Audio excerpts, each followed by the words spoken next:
now, Grow Canvas Grow proudly presents the Bay Area's Art Party of the Year, Art of the Bay Homegrown.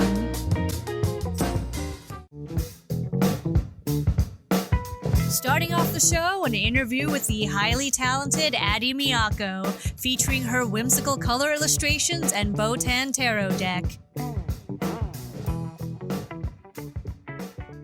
And welcome back, everybody. And of course, this is going to be our first interview of the day, and we have the amazing Addi Miyako. Is that correct? Miyako. Miyako. Okay. So thank you for clarifying. Yeah. And we definitely want to thank you so much for taking the time out to do this interview with us. But I guess before we get started, I definitely wanted to congratulate you on recently releasing your a Botan tarot deck, which is amazing and just looks amazing from everything that I've seen so far. Thank you so much. I appreciate that. It's been a bit of a wild ride, and I don't know if I've fully felt the gravity of the situation. Right. Now that I finished all the shipment and stuff. Yeah. No, I saw your Instagram stories and posts, and yeah, it just seemed like a very overwhelming task, but I'm very glad and happy for you to complete that. Me too. For folks in this case who are starting to get familiar with your work, could you just give us like a brief timeline of your art career so far? Yeah, happy to. So I've been doing art my entire life. I was very much that artistic kid in class. And I did go to school for studio art, which was kind of just the broad painting and ceramics and things like that. But I graduated in 2010 in the middle of the recession. Wow. When I graduated, it was simply a matter of, can I get a job with health insurance? Yeah, exactly. And worked in retail for about 2 years, which completely drained me. At those who have worked in the service industry know you never know what your schedule is week to week. You have to work weekends, you have to work holidays. So then it wasn't until I got a job as a receptionist for a larger company that I finally got some schedule stability, which allowed me to reclaim some of my time and energy. And I think it took about 5 years after I had graduated before I picked up a pencil and started drawing again. Oh, wow. Yeah. So it started with just challenging myself for a New Year's resolution to doodle one thing every day. It did not have to be a big masterpiece. It didn't have to be a well thought out sketch. It just had to be something. And it was an important exercise for me to build that creative momentum and inertia of just moving forward. And that quickly blossomed into, doing more commissions, doing watercolors, doing my first Kickstarter, tabling at Silicon Valley Comic-Con, doing art walks. So it kind of blew up very quickly from there. Yeah. I kind of got back into art in 2015. So by 2017, things were starting to take off a bit. And I was really at this crossroads with my life where I was trying to figure out, is this the path that I want to take? If I don't do it now, when am I going to regret not giving art more of my energy and time? And at that point, I was doing a lot of these very small watercolors that had rounded corners. And that's just because that was the paper that I had. And I didn't think much of it, but everyone always asked me, are these meant to be tarot cards? And at the time I kind of thought, I don't really know anything about tarot. So no. But that summer, a friend of mine was visiting and she said, well, I do tarot readings. Why don't I do one for you? And she did a reading for me. She walked me through the deck that she has. And it suddenly made so much sense to me. This is what tarot is. This whole time I had so many misunderstandings about it. That just left such an impression on me. Right. I just remembered thinking I need something in my I need to make something that inspires hope for me and represents that light.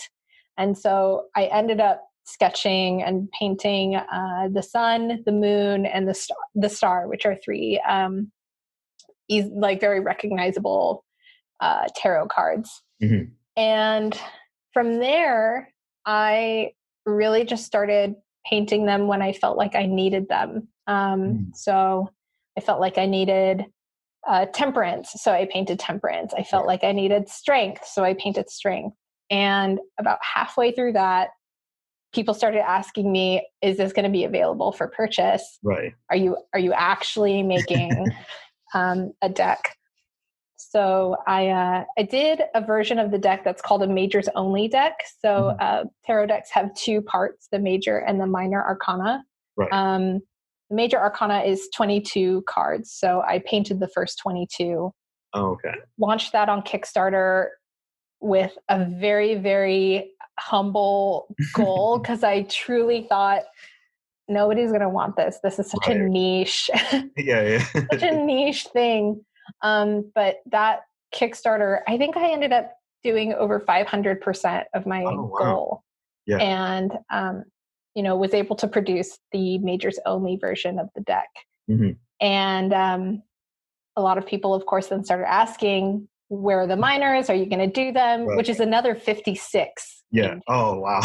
It took me 4 months to do 22. Yeah. So I kept saying, I'm not doing a minor arcana. I'm exhausted from this. Right.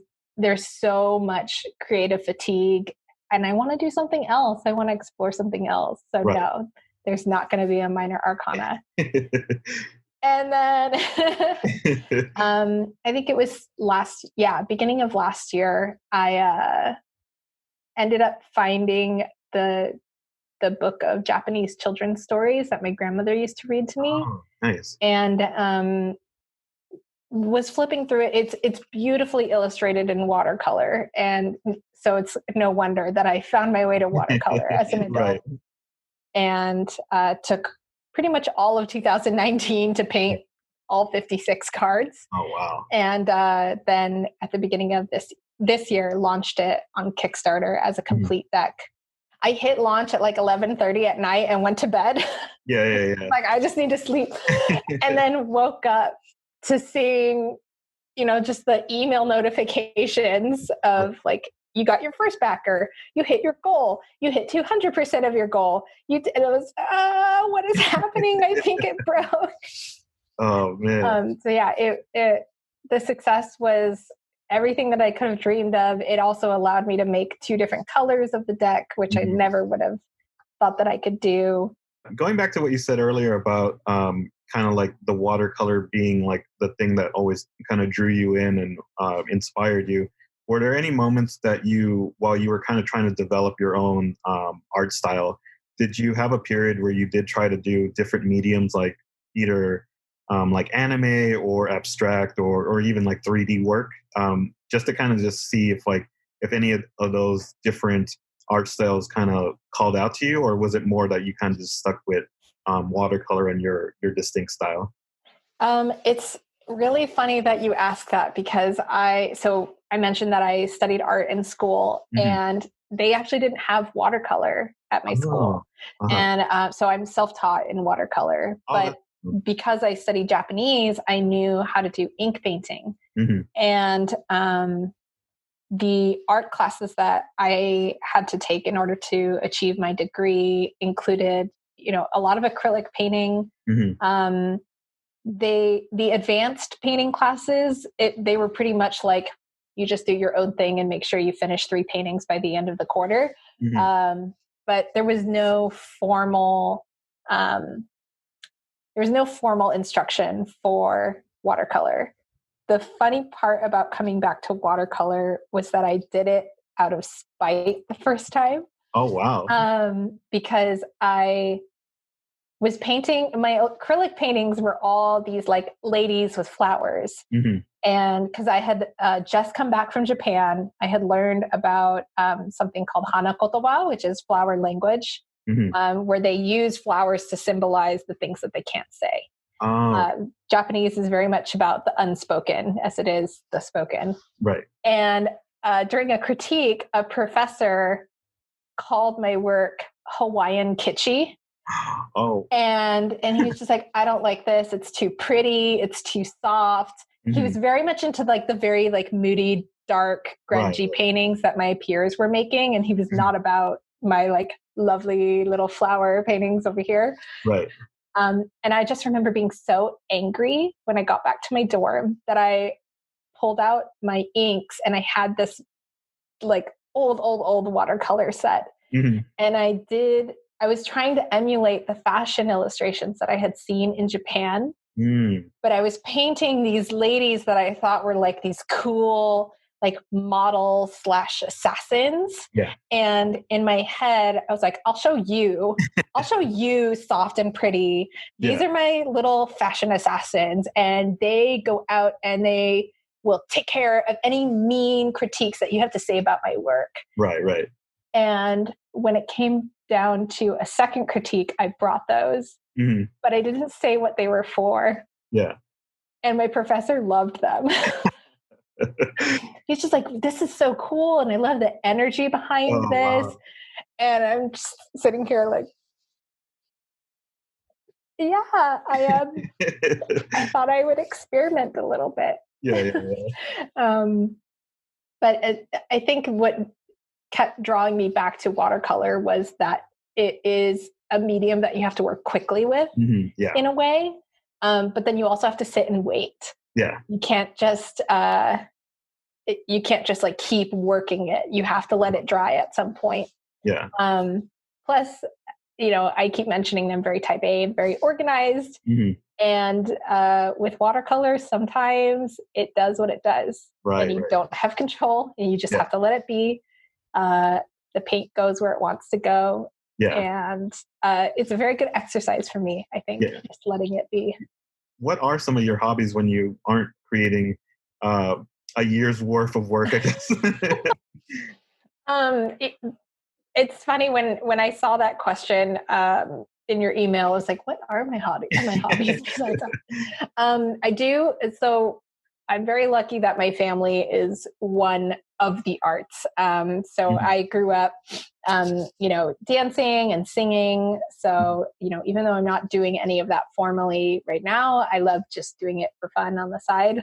Right. I still can't learn any of the TikTok dances, unfortunately. I'm just like, I can't. But I do enjoy just, singing, dancing.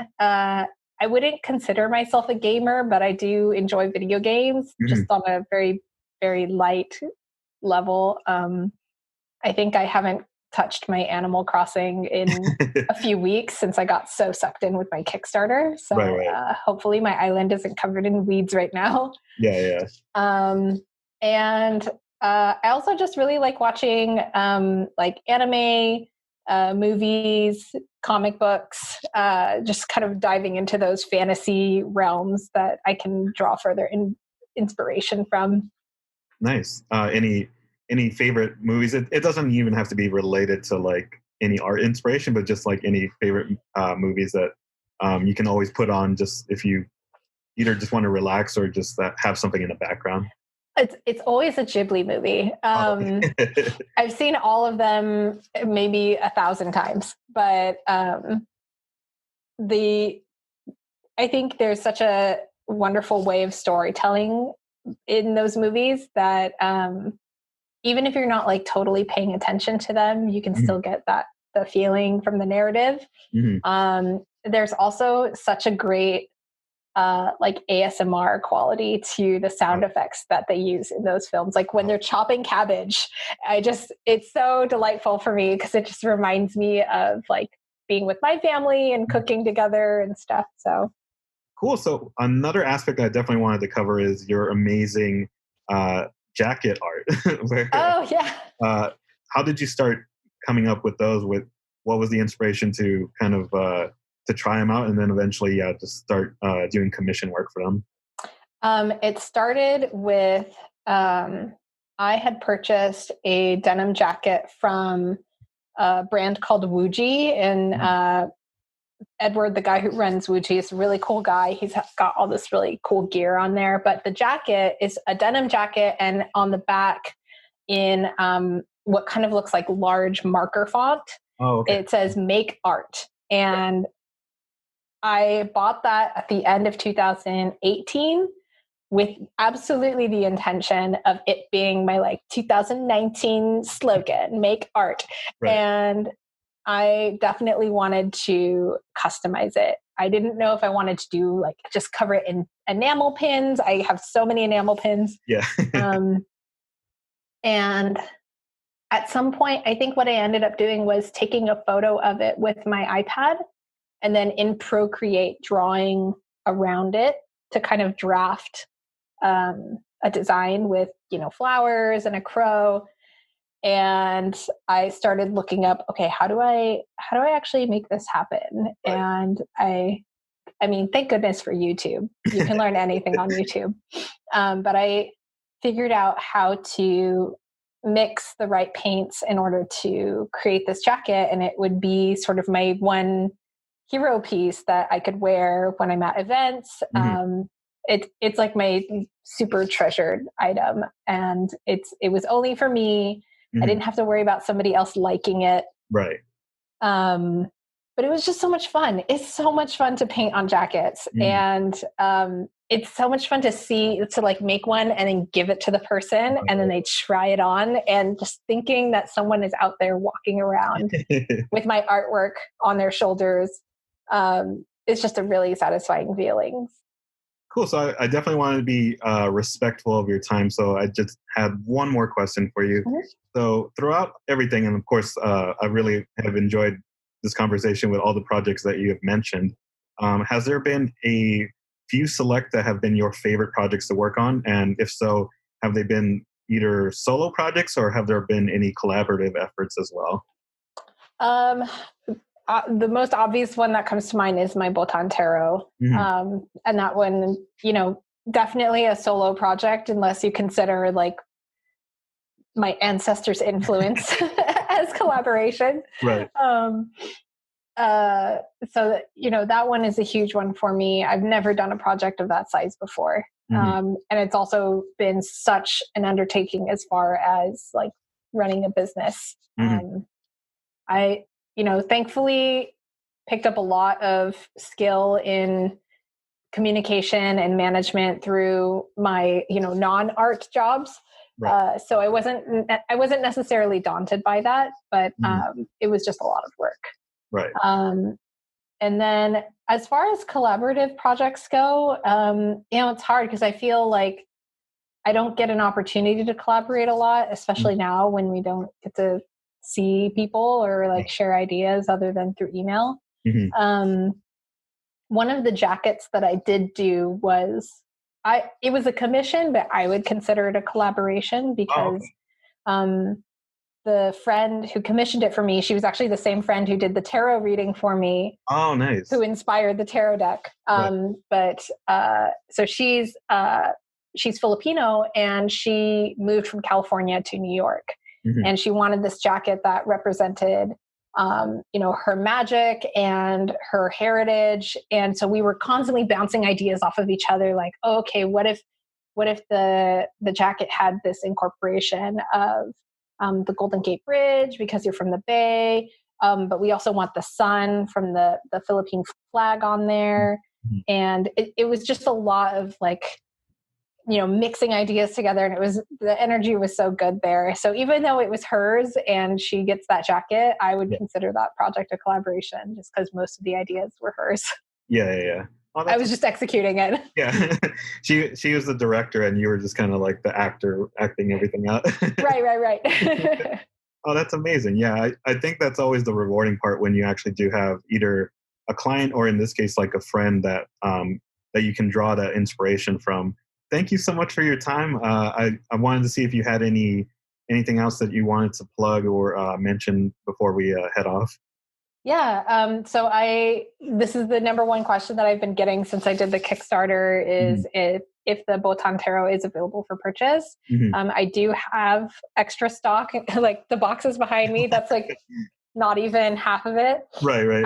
So I do have tarot decks available for purchase. The next thing that I'm really excited to get back into is jackets. So trying to source some secondhand jackets wherever I can during this quarantine season. Right.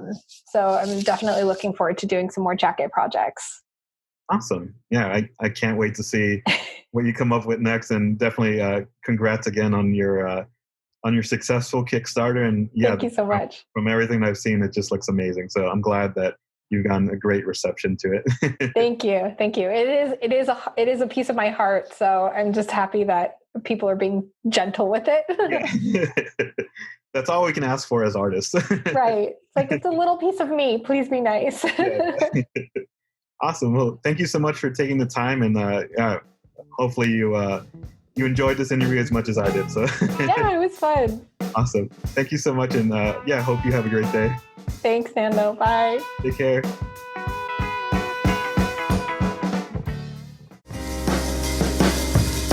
Up next, our Artist Spotlight, featuring the wonderful artwork of Shadowshapes Media, Holden Leung, Weird, Vanity, and JAMM the Artist. Alrighty, let's keep this ball rolling. This is going to be our first Artist Spotlight of the day, and we have my good friend Smith joining us. How are you doing? I'm doing well. Thank you so much for asking. How are you doing? I'm doing well. As well as we can all be during this time. We're going to be taking a look at 4 artists here, and then this is going to be pretty much the format throughout the event, where we're going to take a look at 4 artists in each of the individual artist spotlights. And we'll just have a good time taking a look at everyone's amazing work. So we're going to get started here. So we're going to take a look at our first artist here, which is Shadowshapes Media. And he's actually a friend of ours from our original Comic-Con runs. His name is Roderick. So we actually met him a couple years ago when we did, I believe it was our San Francisco Comic-Con event, where he was literally our booth neighbor.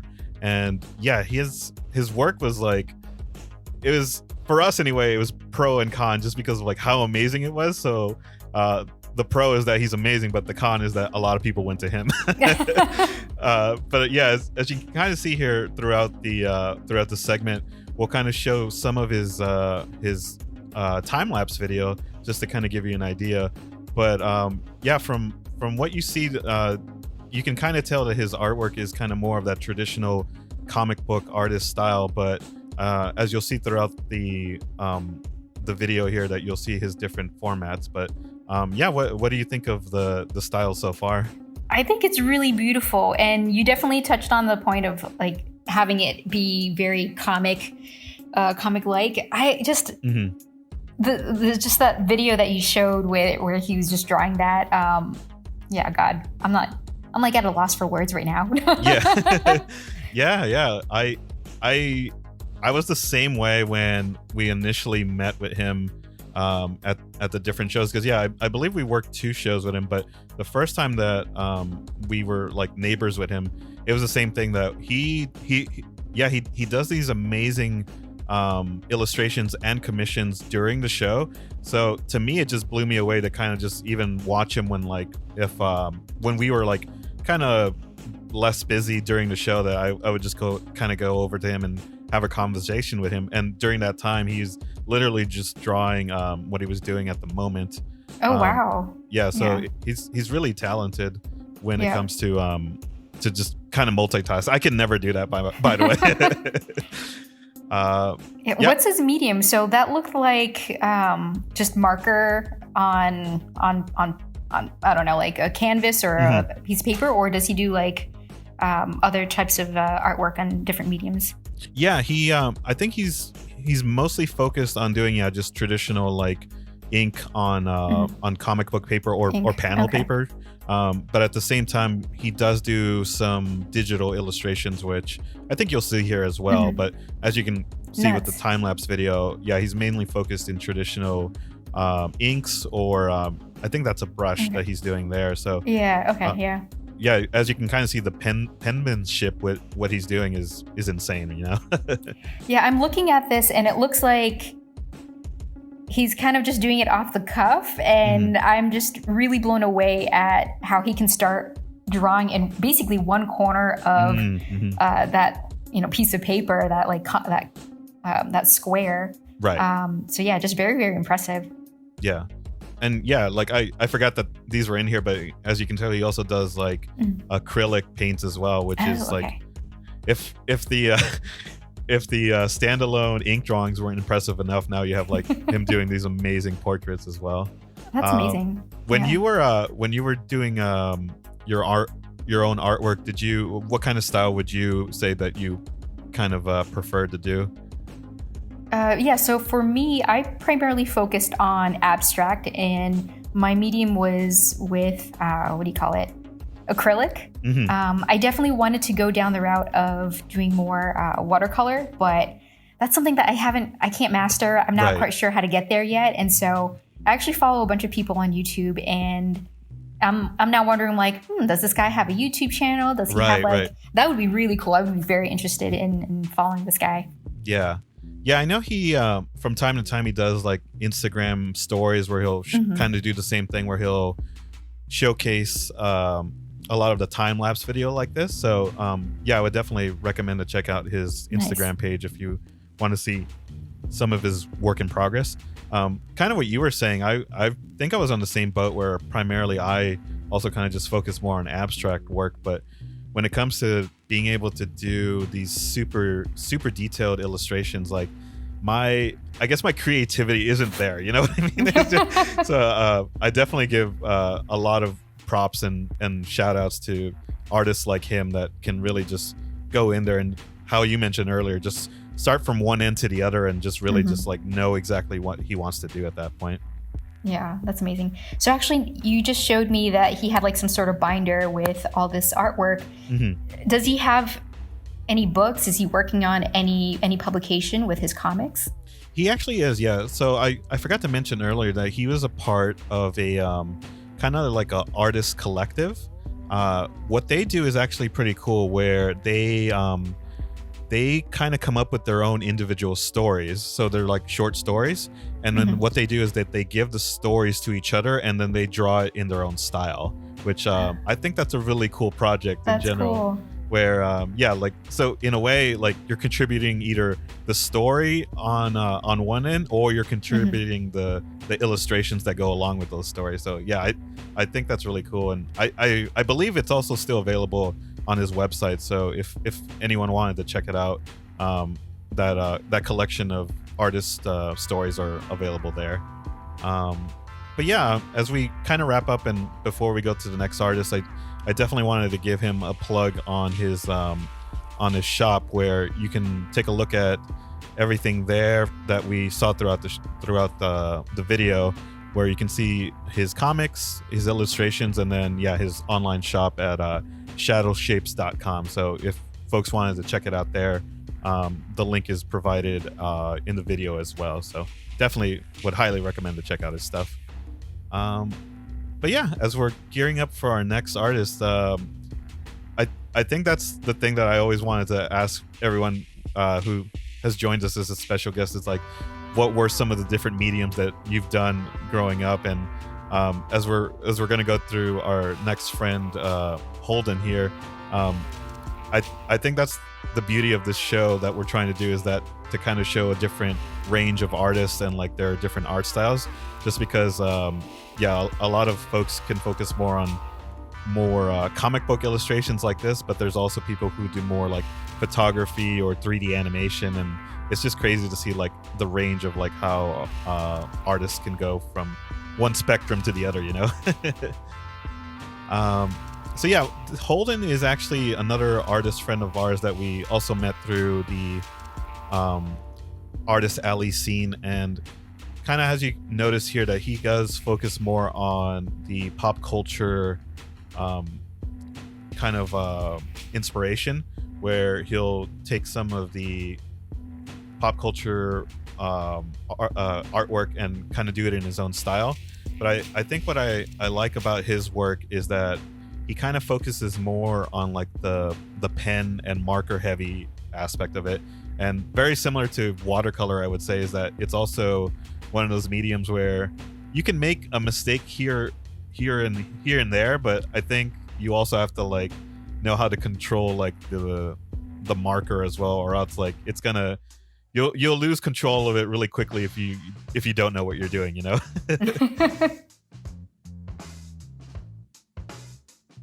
I think the other aspect that what we originally did when we were trying to come up with the show is also kind of give folks a an update on like what they do overall. Is Holden is actually working on his own novel as well. So what he's been doing is that he's been kind of doing his own Patreon to kind of like do a collection of artwork, and then if people enjoyed his style, then they can contribute to his Patreon so he can get more funding for his graphic novel.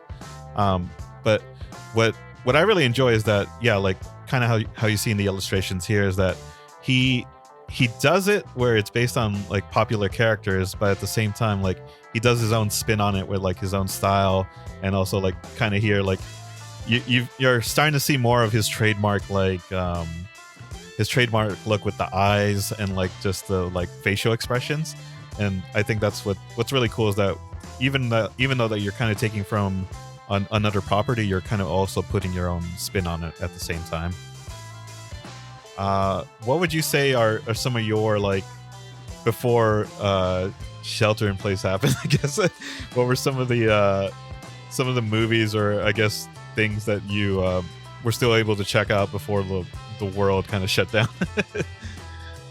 In terms of art, you know what, I'm gonna say, harken back to when Fernando and I used to work together. My team, I was on the design team. We would spend every Wednesday, and we would go to SF MoMA. Oh, that's right. Yeah.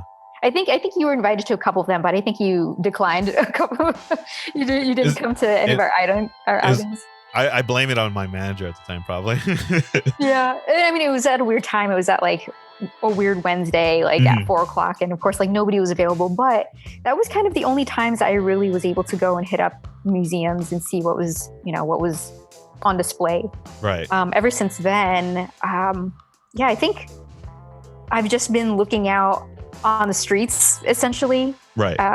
Like looking at chalk drawings. I think that artwork like that kind of surfaced up around where I lived. Yeah. And I think that was partly due to the fact that, there was like some weird political, we were in a weird political climate. Like things were weird, and people were trying to express themselves in different ways. And it definitely cropped up with stencils on the sidewalks, right. taggings and things like that. So yeah. Yeah, I really enjoy those, because I think it was the same thing too, where I didn't have the time just because of like the crazy work that we had back at our last company. But from all the things that I saw there, they were really impressive and really innovative as well. Kind of going similar to a lot of the work that we will see throughout the days. That I'm impressed just in general with like artists like Holden and everyone else, because like you'll see later on with some of our other artists that do more photography, or even a mashup of like 3D artwork combined with 2D artwork, is that people can find like these different mediums and kind of really do like their own hybrid style, similar to what Holden does with his artwork, is that he kind of takes two separate worlds and kind of combines them at the same time, that really make it your own at that point. So I'm really impressed with that. Mm-hmm. I'll say with Holden, with his artwork that I'm seeing right now, I'm really digging the vibrancy and the contrast in his work. And it's crazy that it's just with markers, because I wouldn't, just growing up, I think I just had shitty markers to deal with. And I could never do anything like this. And the amount of control that Holden has with shading, like that, like you mentioned earlier, you have to have really good control of your tool to be able to do this type of artwork. Like it's really nice. It's really cool. Yeah. And I think that's the lost art form in itself, because, granted, I'm guilty of it too, of going mostly with digital artwork, but with this, like you do definitely have to give credit where it's all still still done tangibly. Yeah. So you do have to like also worry about like how much you're going to use here, because like that's actual ink that you have to kind of ration. Yeah, exactly. We as artists know that we have to ration the most of everything that we need to do. Art materials, it's really expensive, and I feel like a lot of people don't really think about it until you actually do it, and you're like, holy schmolies, I just spent like $100 on markers, and you have to be really careful about it. Right. Yeah, because even I even got some commission work from some artists that I really liked for like birthday gifts or just some celebration, and then when they kind of give me their estimate, I'm like, okay, that sounds reasonable, because when you factor in everyone's different materials that they use for it, like it adds up really quick. yeah Actually, I was just thinking about the term starving artist. Yeah. And so when you think about it, like, I actually didn't even think about it until now, but it's like, you're an artist, and a lot of your money's probably going towards the actual tools and the mediums and the paints and whatnot. And so kind of makes sense that you're spending all your money towards the materials. Yeah, that's literally like where all the money's going. So like this is our friend Weird Vanity, and she does these, as you'll see, beautiful like pet portraits and illustrations. And same thing, that she kind of does like a range of the same thing, where a lot of it is by hand with acrylic paints, and I believe she has some digital work here with like the llama that we saw earlier, but for the most part she is mostly focused on traditional acrylic painting. And as an artist that also does kind of like animal portraits, I definitely have to give kudos to her artwork, just because of how she's able to get like the amount of detail with like fur and everything, but not go to the extreme detail like some folks do. That it's the perfect amount where like you can definitely see the imagery that she's trying to go for, and not doing the super hyper realistic paint style. And I really just enjoy her style there. These are great. Mm-hmm. So she does kind of a combination of like realism, and then it still looks like she has some abstract artwork as well, like the one that we saw with the Indian motifs. Like that was amazing. Yeah. That's from the Ramayana. Yeah. I don't know if that's the right way. Is that the right way to say it? I don't know. I'm gonna go with yes. Okay. Sure, why not? Yeah. But I totally agree, where like that one, I think that one was a digital illustration, but like how you said, it's the same thing. Like her range is phenomenal, based on like where she's able to jump from that, where like it's either super hyper realistic but incredibly painted, but then kind of going back to her portraits, like it does kind of have more of like that caricature look, but by caricature I should say, that it's still where it captures the essence of like the animal. Like here, as you can kind of see with the cat and the dog, that they there's so much emotion behind like the expression that they kind of show, that for anyone who's like a pet lover, or for their own like fur babies that they have, like you can probably relate to like the emotions that the animals are capturing based on like the detail that she's put into the work here. Yeah, look at that corgi, he's so happy. I know, like so happy. And like this is the one I kind of wanted to showcase, is that she can jump from range to range. Oh, that one's nice. Yeah, and there's a little surprise at the end here when it finishes scrolling, but just like her being able to capture just environments as well, and then still bringing back like the adorable puppy. That's here is that very adorable. Holy schmolies. And that was a surprise, I totally didn't guess it. yeah. But I think that's why. And see, like this is going back to exactly what we're saying, is that she can jump back and forth between the super fine detail, and then more of like the animated pet portraits. And just her range of color schemes here is like there's a lot of colors, but they all complement each other so well. I was gonna say again, just really vibrant, but and really bright. And normally you'd think, oh my gosh, it's going to be super bright and it could be mildly offensive. But they're all complimentary. Yeah, this is great. Yeah, I completely agree. Where there's it takes a skill on its own. Where like I would imagine you and I kind of grew up the same way. Where like when we first got our hands on like crayons and markers, that we probably went to town where we used everything. But then after a while, you have to remember like, okay, more doesn't mean like it's the best at that point. You really have to know how to control it and like know what complements one another.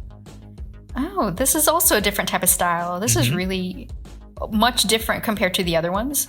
But again, super bright. Like that green really just pops. And you know what I noticed with the previous picture with the water in the background and then the little doggy in the corner. I think this person does a really great job at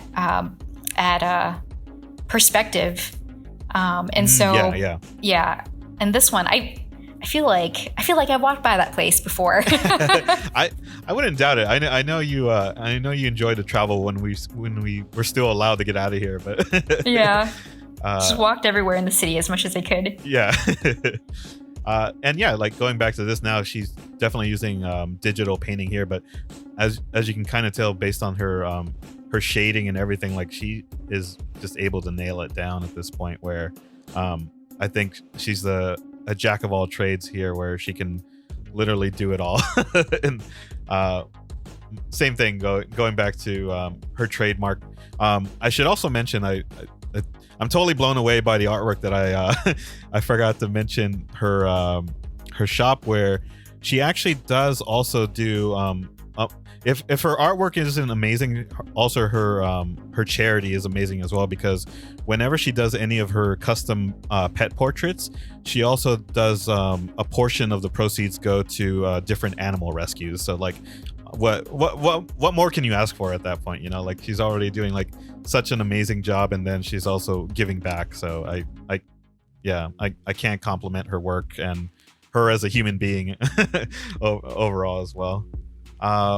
So yeah, I think we're almost at the end here. So we have one more artist left, but I did just want to make sure that if folks wanted to watch these videos, we do have them available on our official YouTube channel, and I'll make sure to put the link in the video description.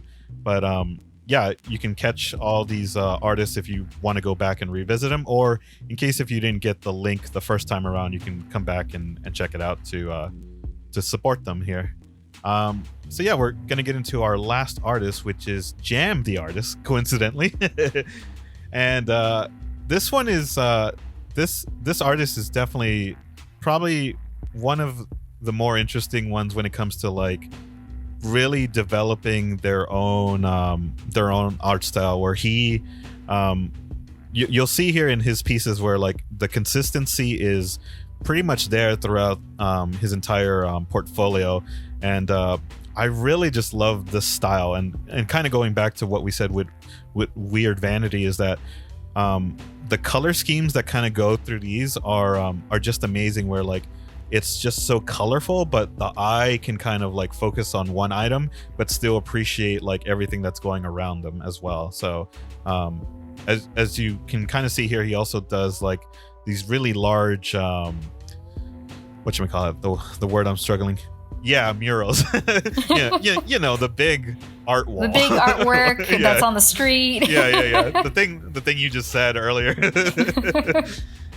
He does these collaborative murals with different artists, and yeah, those also are just like, to me, I've never done like a mural that large in scope. So any of those artists that can kind of do that, I'm just always blown away. I feel like I'm out in space. You're right. Yeah. Like I think that's the thing, like going back to what you had mentioned earlier with like going to SF MoMA and like really appreciating the artwork. I think that's what you can kind of get with his pieces like that, especially with his trademark look of those portraits, that you like when you actually see it, when it's not like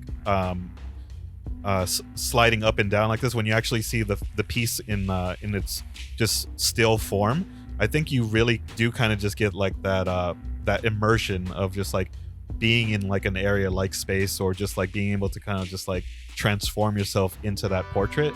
And I think that's what I really appreciate about his artwork, is that it takes you to like a different place without, you know, physically going on anywhere at that point. Mm-hmm. I'm gonna say I really like the usage of geometric shapes. Mm-hmm. And so like in this case, you know, of course, like the background, you have like all these different shapes. So it's a combination of geometric shapes and then also things that are flowing. Mm-hmm. And then in a previous photo or a previous piece of art that we just looked at, mm-hmm. where it was the beard of the person. Yeah. And again, it was like triangles and triangles and these lines. So instead of providing shade, this JAMM the Artist is using a combination of shapes to then convey the shading. So that's pretty cool. Yeah. And I would imagine with the line of work that you do, like pretty much a lot of it is like these fundamentals, like shapes, where it's where you do have to think about like where to use them and like where it's best applied. And yeah, going back to those series of portraits, that you see all those different fundamentals, and like they draw you in with like the aspect that you're familiar with like the facial expressions, but then when you see all those fundamental shapes too, like they really add to the piece. Yeah. And then with this one, I can see like there's some swirlies, there's like the ankh. Mm-hmm. And so I'm assuming that JAMM the Artist is also trying to convey some sort of hidden meaning or some message in that in itself. Yeah. Ooh, new style. Yeah, exactly. Yeah, I think that's the unbelievable part about all these artists, is that they can really just jump from a different style, but you can see elements of like their own individual style, but they're able to kind of move it across different mediums, and I think that's what I really appreciate. I'm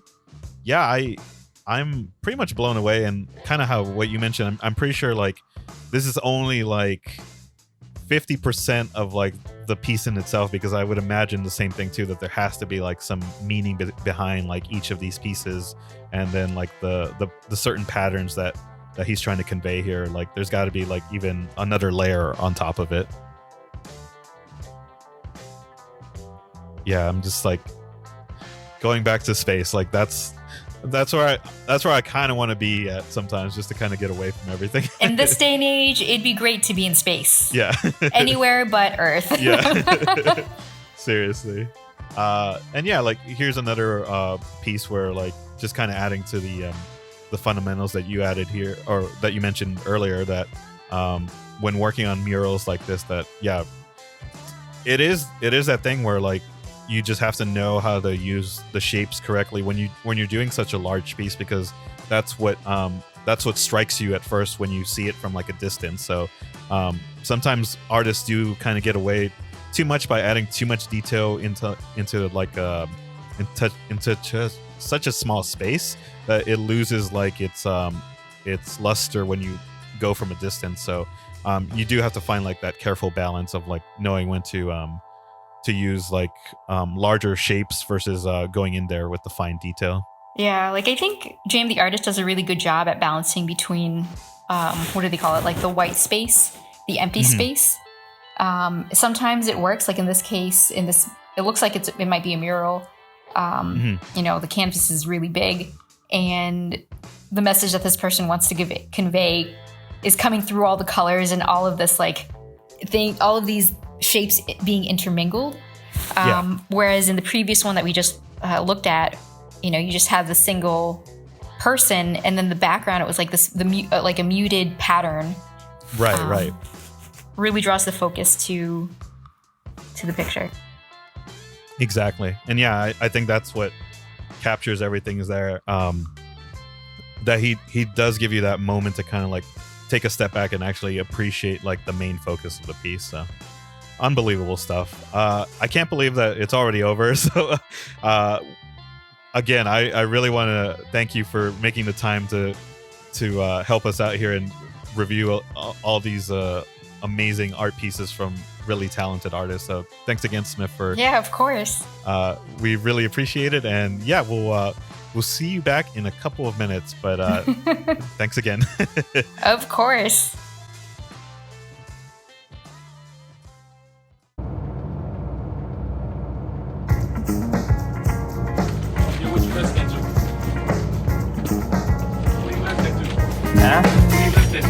Radio Veloso. Brand new. Ain't even out yet. You know, they're friends of mine.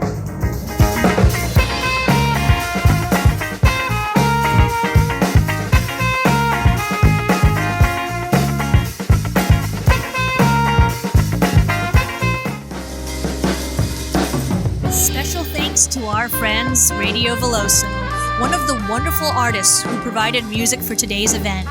Their albums are available on Spotify and RadioVeloso.com. We have more stunning artwork on the way, featuring Jayhoangdraws, Silva Art, CGeezus, and CosmicSoul Art Studio. And welcome back, everybody. And we are getting ready to get started with our second round of the Artist Spotlight series. And joining us for this segment, we have my good friend Bennett. How's it going, dude? Pretty good. How are you, man? I'm doing good. Yeah, thanks again for joining us on this special show that we have, where we definitely wanted to bring out some special guests to help us out here. And yeah, we're gonna take a look at the next round of artists, but I just kind of wanted to give everybody an introduction of your work. So you are a 2D animator, and I guess now that our games are public, I guess we can finally talk about it, where you and I have just worked on a amazing series of games called Math Magica, and yeah, you were in charge of some of the animations for that project. Yeah, I did a bit of the character animations, a lot of animals and dragons. Mm-hmm, yeah. The dragons really are the heart and soul, I think, of the games. Oh man, that's real high praise. out of all the stuff that's been done in that game, it's kind of nice. It's just a really amazing experience.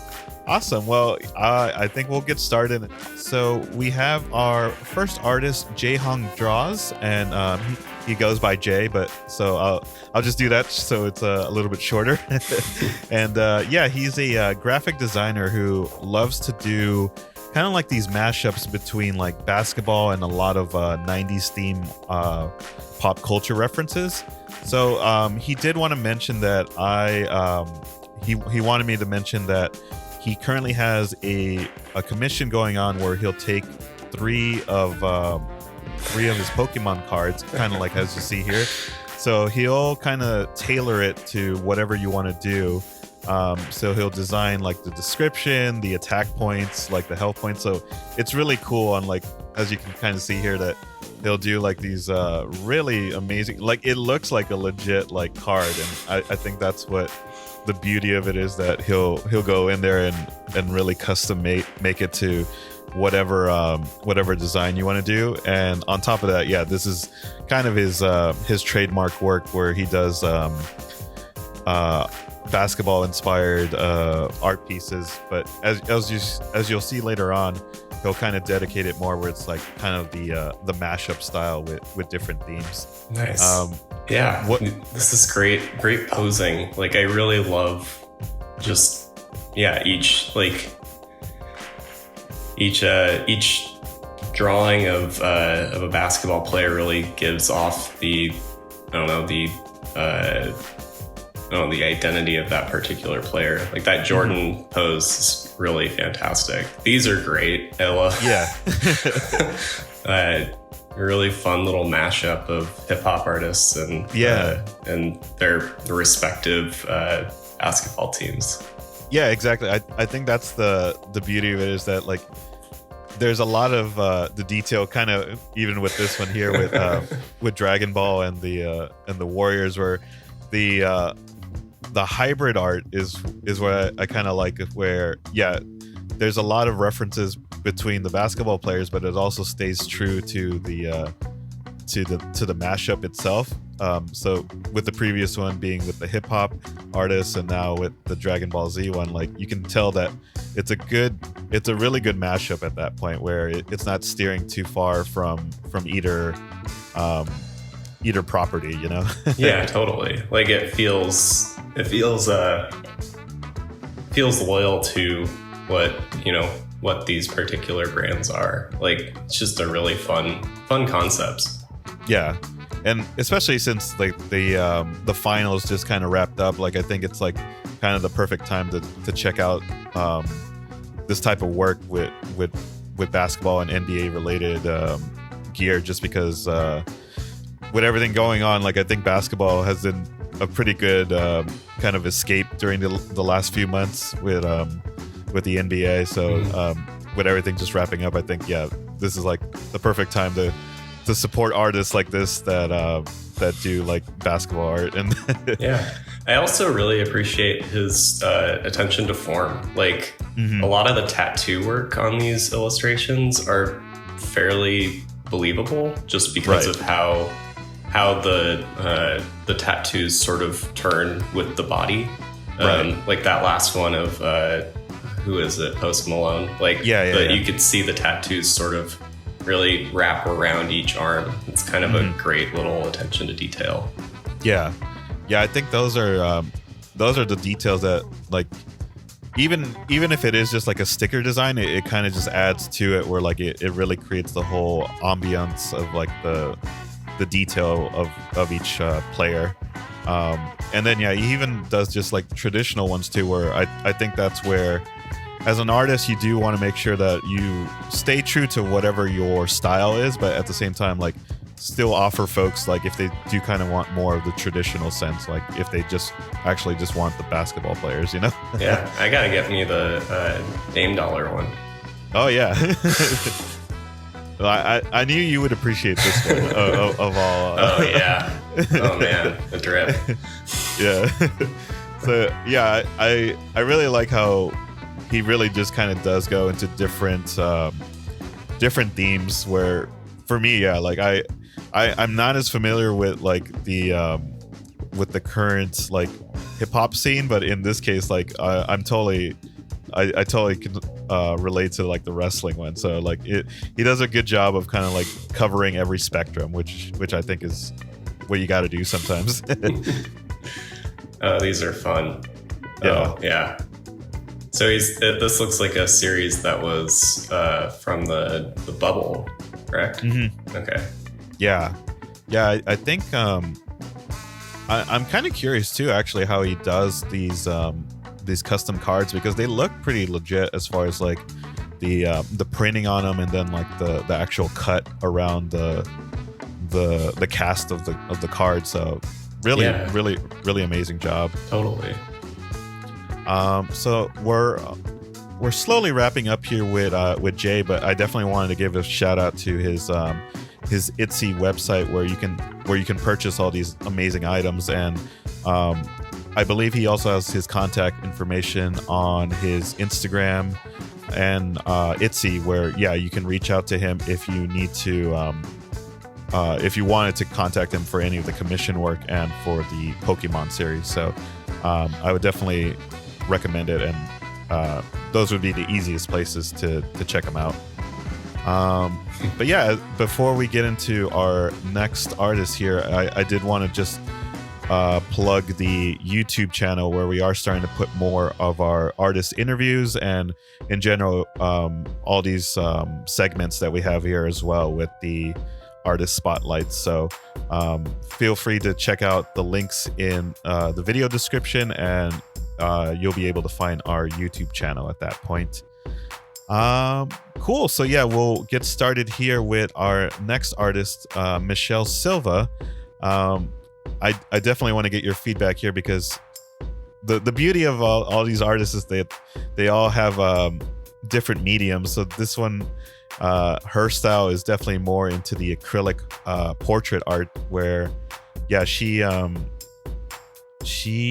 is a friend of a friend. So like the recommendation came really strong, and as you'll see here in the next couple of images, that you can see how she uses this amazing kind of like drip effect with her paintings, that I think just adds so much character to her work, where she also does like digital and mixed media illustrations, but from the style that you're kind of seeing already, you can definitely tell that her main focus is more like the facial portrait style illustrations at this point. Yeah, no, I just off the first two that we've seen, like there's some nice versatility here. Like it's really nice to see. I love the looseness of that previous one. There's like a lot of really nice energy, and it feels very loose, very, I don't know, just a nice textures to things. Right.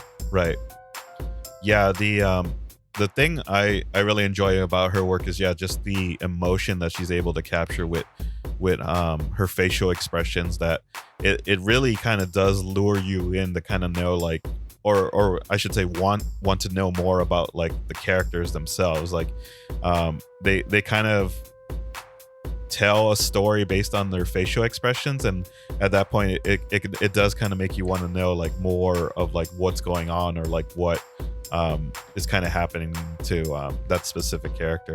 Yeah, totally. There's this is fantastic. I really like that line work in the hair as well. Yeah, there's just wow, it's a good one. Yeah, like this one is one of my favorites, just because of like same thing with of course the main focus is like the eyes, but when you kind of just like stare at everything around it just kind of like lures you in based on like the color palette, and in general just like everything around it, that it kind of all comes together. And I love the highlights on the hair too, that just kind of really give you that that focus of like color contrasting. The constellation stuff as well, like using constellations as a means of sort of highlighting facial features, or getting this nice little texture to things. They're really fun.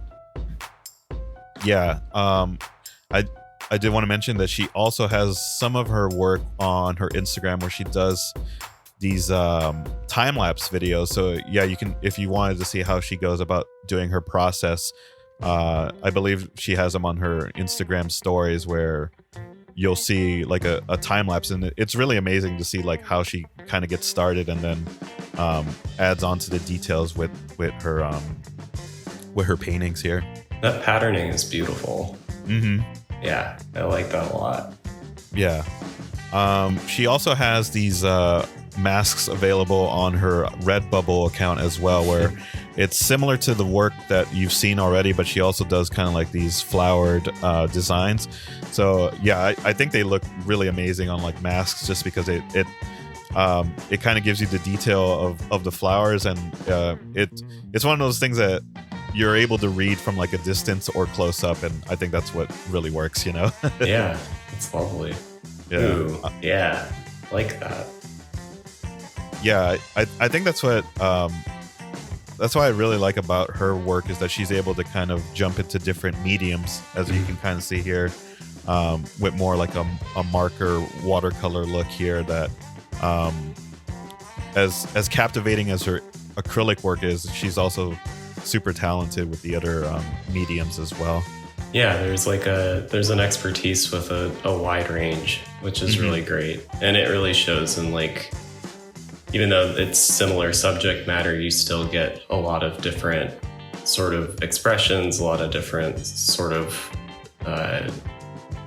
perspectives, different types of people. It's kind of great.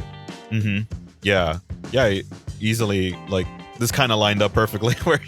We're seeing like a mix of her different styles in these three here, that it kind of illustrates that point. And this one is also one of my favorites too, just because of kind of like the theme, and same thing, just always leaning back on like the amazing facial expressions to kind of tell the story for you. That it kind of just, even though it's just like a simple black background, I think that's what kind of adds to the piece itself to really highlight the rest of the portrait, you know? Yeah, it really makes the actual portraiture pop, which is nice.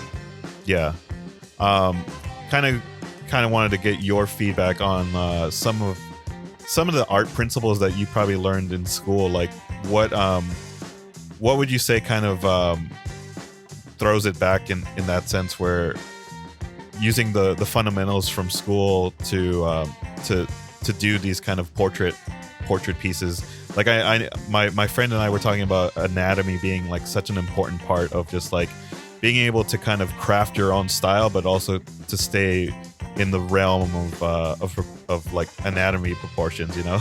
Yeah, I mean, like, definitely it's important to have that foundational background, like being able to know like how to sculpt basically as a 2D artist. Yeah. But then that helps you in being able to break the rules later on. Exactly. Because you're like, okay, now I know what I can change to make this, piece my own, really. Yeah. I think like she's doing a great job of that as well. Like you can definitely tell, like if you see a piece like that, you know that it's hers. Exactly. So the main reason why we had you join us on this specific artist spotlight is we get to rag on our good friend. No, I'm just kidding. We get to compliment our amazing friend CJ here with his, of course, stunning artwork. That literally this is all the stuff that he does on the side on top of like the amazing work that he does at work. So yeah, the guy is so prolific. He's just constantly making. Yeah. Not only does he constantly make it, he literally does it at rapid speed, where like you would think that something like this would have taken him like weeks and weeks, but he literally can like crank these out in like an insane amount of time. And I can't do it justice because I think I only inserted one picture from his latest Goonies series, but I will definitely make sure to plug that, where he has like a whole series now of the Goonies, which are just stunning. And I'll kind of throw it away to you to kind of just to kind of like give him the praise that I cannot do him justice. The Goonies is something that I've loved growing up, being from Pacific Northwest, and like I want to watch a 3D animated Goonies if it was designed that way. He just like nailed it so well. I really love his process. He like the way that he uses a mix of 3D and 2D to really like get a nice, he gets like form down pretty well, right? And it's a very unique process to him, which is fantastic. The poses here are really fun. Like he has like a very comedic style to how he draws. Like it just has like a playfulness. It's one of those things where like trying to do comedy in like a still format is like the hardest thing to do, because you have to literally nail down everything that you want to communicate in just one shot. And like how you just said, he's able to do that with the Cobra Kai one, and like in this instance here, where it's literally just one pose, but based on the pose and then like the actual facial expression, like he just is able to like nail it down. And kind of the thing that you mentioned just a second ago with like having that hybrid of like 2D and 3D, it's not an easy thing to do at all, and the way he's able to kind of craft it is amazing, Yeah. And like what we were talking about previously, like he has definitely learned all of the rules of anatomy and drawing, and he has found ways to break those rules to make like these really wonderfully expressive pieces. Like, he knocks it out of the park each time. Because even this, like with a property as beloved as Star Wars, like he's able to kind of do his own style over it, and it just fits. Like it fits kind of like both mediums, where it fits his style, but it also kind of stays loyal to like the brand itself. And they're just like insanely beautiful, But yeah, I actually didn't meet CJ until we started working together at Osmo, which is kind of insane because we both were at Zynga for like a long period of time. So it was only through Osmos where we actually finally started to know each other. And like, yeah, I'm just blown away by like the amount of work that he's done, not only at work, but all these amazing pieces that he's done like outside of work on his own time is just stunning. Definitely. Yeah, like even some of his just like original work like this, and I think that's the craft too of like being able to do something monochromatic, is that you're able to do so much even with like a limited color palette, that even this is to me is stunning. Just like the craftsmanship that kind of went into this. Yeah, and also like his ability to reiterate several times over. Like he is just down to like, if you have like I need this specific thing, like he will give you that and then 10 more things. Like he is so flexible with what he wants to, provide art wise. Right. And it's all for the sake of, like with his personal projects, like it's definitely for himself, but like when he's working for other people, he's, he is just down to make sure that they are set up in the best way possible. And that's just like a really nice thing to have with an art person, or like with an artist. Yeah. Art person. Yeah. We're all art people. No, I totally agree. And just like, yeah, just seeing that firsthand at work, it's just amazing how easy it is to collaborate with him. And in general with this as well, like I literally just contacted him right away to see if it was okay to kind of show his work. And yeah, he's just as humble as he is outside of work. So as much as I wanted to talk about him for like an hour, I will definitely make sure to send people to his Instagram page, because yeah, like what I mentioned earlier, he has a whole new series now on the Goonies, and it kind of matches up perfectly with Halloween, the Halloween theme. So I would definitely recommend it. And like how you mentioned earlier, like with his Goonies and his $1 Million Man one, like I want to see like an animated version of these, and it would just blow my mind to kind of just see like his amazing designs already come to life, Yeah, that's kind of the other thing about it too, is he makes these designs that you just sort of like, I want to animate that. Like I have said that like so many times throughout production, like anytime he'd bring something in, I'd be like, I want to animate this. Exactly. Yeah. That might just be like a future project, like later on between you two.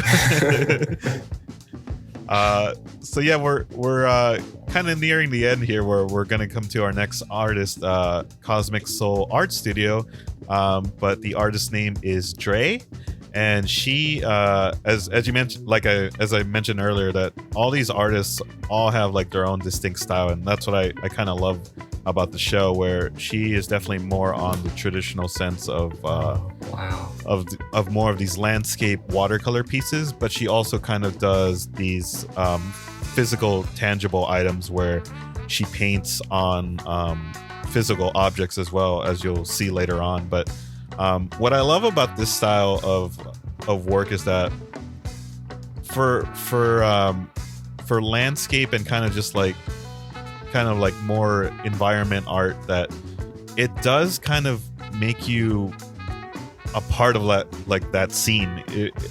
I don't know how to describe it in a way, but it just kind of takes you to like that calmness and that just like that beauty of like the scenery from the images that she does here. And I think that's a kind of like a lost art form in itself sometimes, where we kind of just like see environment art, like when it comes to kind of like what people call like motel art, that that I don't like that term, just because of like how you're able to just capture so much emotion when it does come to like doing landscape work, Yeah, no, like the just the energy in these pieces feel so wonderful. And the way that she's, you know, plotting out watercolors like this is just, it has a nice vibe to it.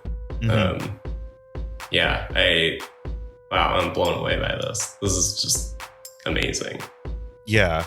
I did want to mention that she does have 2 separate accounts where, like, in this one she mostly focuses on like the portrait aspect and landscape as you kind of see here, but she also has another brand which is Lotus Moon Letters, and that's where she kind of focuses more on her calligraphy. Mm-hmm. Even with this just style, like how you just mentioned, like it just, there's a beauty to it where you're like, yeah, like to me, I feel calm. I don't know if it's just like it's got a great sense of blending. Like there is just like a really nice transition between the sky and the landscape, and the landscape itself has a wonderful shape to it. Right. And this is amazing. Like the star, like that sort of pointillist style star work. Really nice attention to detail. Yeah.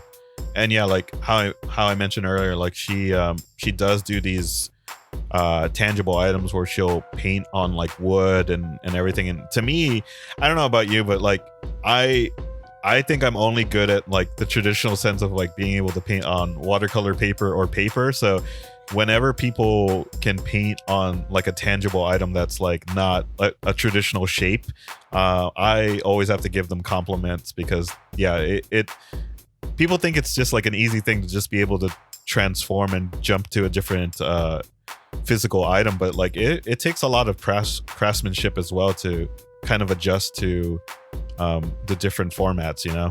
Yeah, no, I remember doing that in college and to little to no success. So right. Like props to her to be able to do that. That is quite the talent. Yeah. This is amazing. It's a great shape in that. I would assume that's a glacier. Right. Yeah. And just like a nice color palette. Wonderful color palettes. I think that's the thing is that the way that you're able to just stay in the same kind of color tones really sets the mood, and I think that's what it is. Why for me anyway, I find it so peaceful to just kind of like look at her pieces where I get kind of a sense that I'm a part of that scene, especially the night ones where like I can just imagine myself just relaxing and actually enjoying the scenery itself. Yeah, there's a great depiction of expansiveness. Really does, like, it is very immersive. Right. And as you can see here, here's more of the items I just mentioned. That just seeing these like pieces done on different mediums, I think that's what kind of gives you more of like that appreciation for her work, where you can really see like, okay, I can bring a little piece of it with me wherever I want, kind of a thing. I think that's like the joy of it as well. So fun. Yeah. Just great stuff. Yeah, I definitely wanted to make sure I give her a shout out for her website, which she also has a Etsy shop where you can purchase the amazing paintings, the prints, and a lot of these tangible items as well, with the coasters and some of the other wood pieces that you saw here. But yeah, like I remember trying to do something similar in art school when I had my 3D sculpting class, where same thing, like when we actually had to start painting on the sculptures, it was not an easy task at all. So seeing her being able to put this amount of detail on like especially smaller objects like these coasters is really amazing, and I truly appreciate her dedication. Truly great work. Awesome. So yeah, that will kind of do it for this series of artists until we get into the next one. But I definitely wanted to thank you so much again for joining us for this segment. That really appreciate you making the last minute efforts to joining us here. Of course, man. It was fun talking art with you. Yeah. Before you headed off, I did want to ask you if you had any plugs that you wanted to mention. I have an Instagram, rusty_sketches. That's where most of my personal work, like animations, small animated loops and illustrations are. Mm-hmm. I also have a site. It's my name, BennettRust.com. And yeah, if anybody wants to do some animation, hit me up. Awesome. Yeah, I will definitely make sure to put the links in the description as well. And yeah, thanks again. We'll definitely plan something to do something similar again. Definitely, man. We will be right back. Thanks again.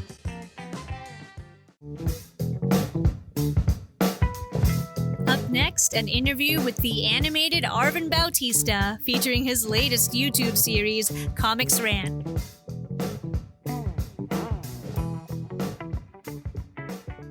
Cool. So thank you once again for joining us for the show. And I want to thank you for making the time to do this. So I really appreciate it.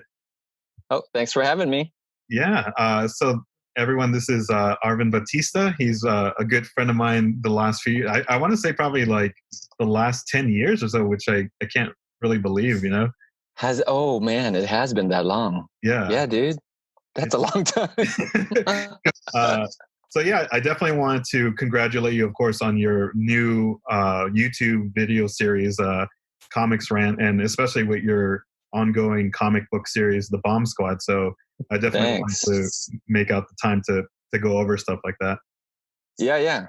Thanks for having me over. It was just kind of like one of those things, COVID-19, and everybody's stuck at home. So what better time to like bring all these creative projects together when you have the time to do it, you know? Yeah, exactly. Cool. So yeah, I guess one of the questions I've been asking folks is like, what were some of your like art influences growing up as a kid? Oh man, all that's in my head is comic books, dude. So like, it's kind of sad, but like, it's what I know. Yeah. Like growing up, like I think someone was asking me like, what was my favorite comic book, or sorry, how old was I when I started reading it? Oh, okay. And I can't remember. I can't remember. Yeah. Because I've just been reading it for that long. Yeah. So like the main influences that I can think of are comic book guys. So it would be John Byrne, George Perez. I don't know if you know these guys, but they were like these, John Byrne like rebooted Superman back in mid 80s or something like that. So he made them all cool again. Yeah. And then George Perez like drew Crisis and Teen Titans. So it's like super detailed. I don't even draw like that, but like it's just one of my influences. And then like way back for the comic book stuff that I'm doing now, it's I was pulling off of the work that Osamu Tezuka did. So the guy that made Astro Boy. Oh, nice. The guy that made Astro Boy, and the guy that made Cyborg 009. I don't know if you know that series. Also super old, but that dude worked under. So Osamu Tezuka is like the Walt Disney of Japan. So like everybody was working with him. So this guy, Shotaro Ishinomori, worked with him, and that dude made like Mask Rider Black. I think Power Rangers. Oh, he did that kind of stuff. So, you know, all that kind of stuff like came from him. It was awesome. Yeah. So he's kind of like one of my earlier art influences as well, like just subconsciously in my head. Yeah. Did you ever, at that point, was it more that you just kind of followed those things, or were you able to find anything? I know like back in the day, we didn't have like the internet and everything. So yeah.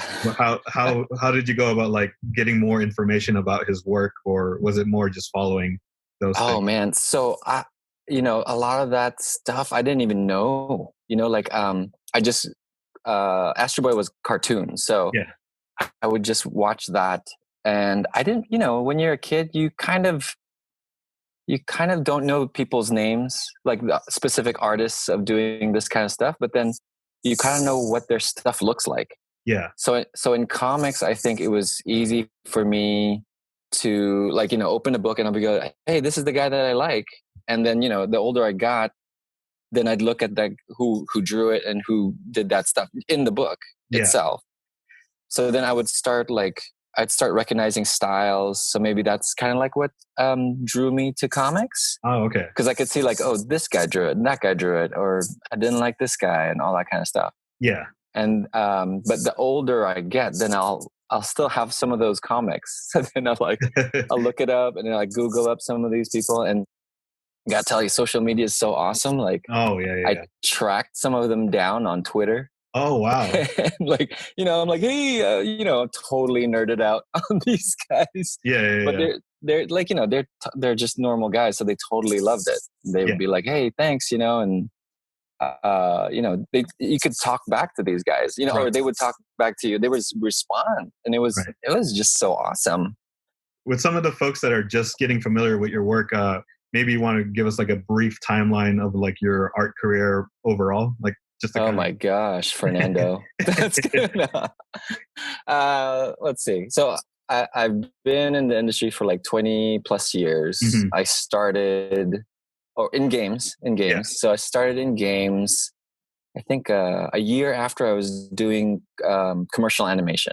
Mm-hmm. It was like at this small company called Digital Eclipse, which switched to Backbone Entertainment.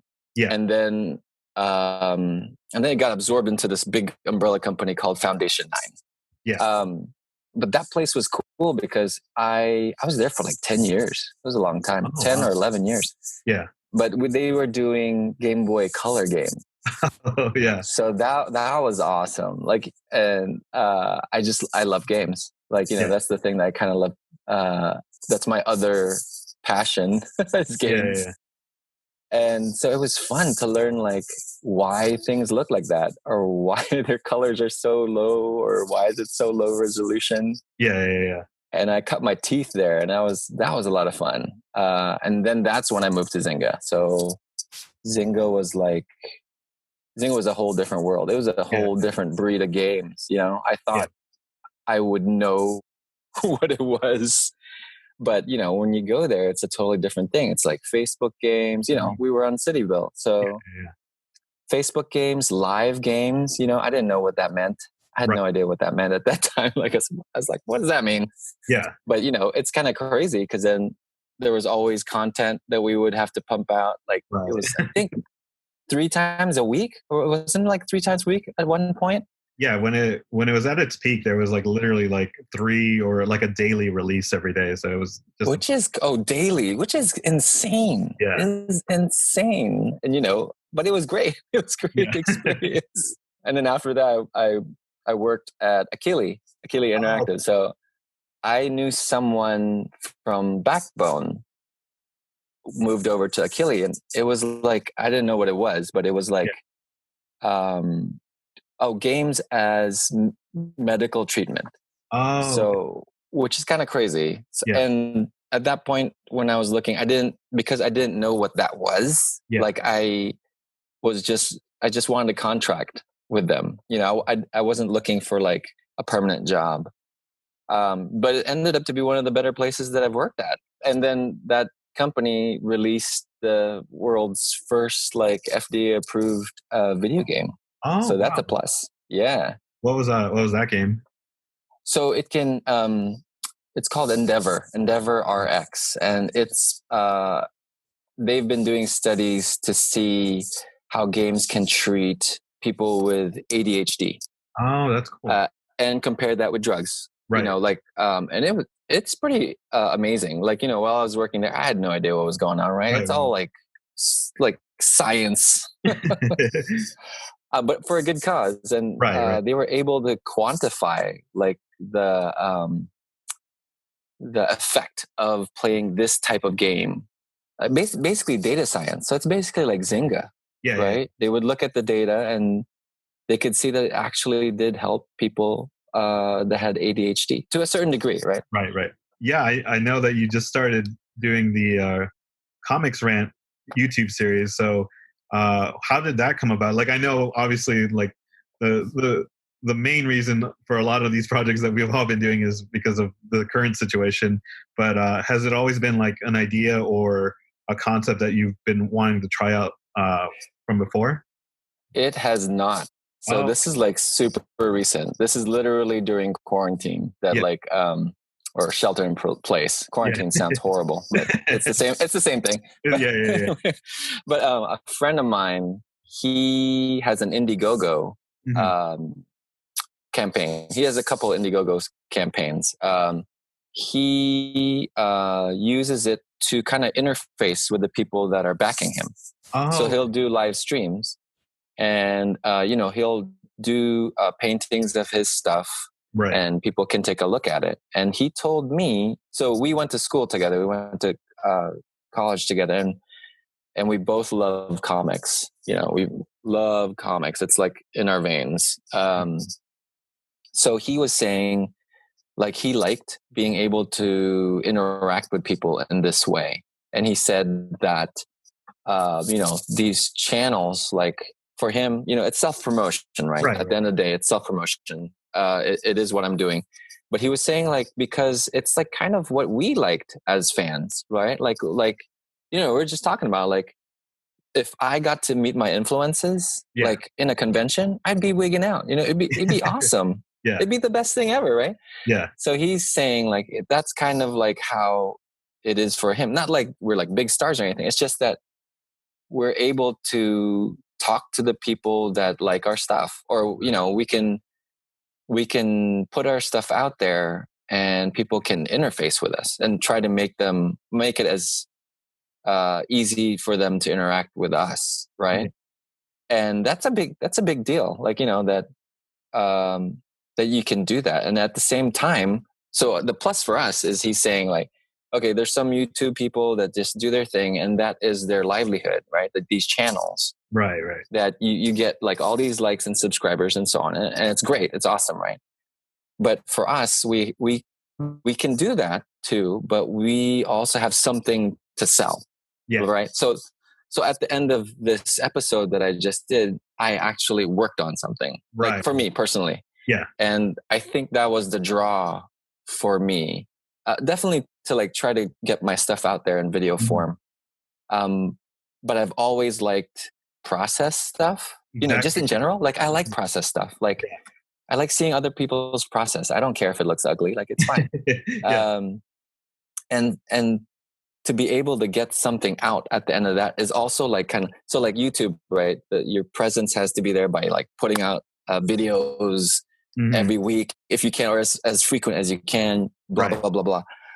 So at the same time, the real like draw for me is like, since I'm pumping out at least like an hour of work, right? That means I'm going to get an hour of work into my comic book, like every week. Yeah. So that's like a boon. Like, it kind of helps me keep on schedule, I think, or keep on track, right? Yeah. And then hopefully, maybe it's a fail or it'll succeed that, someone will watch the channel, but I will also have my comic book. So it's like kind of like, it's like a win-win situation. Yeah, exactly. Yeah.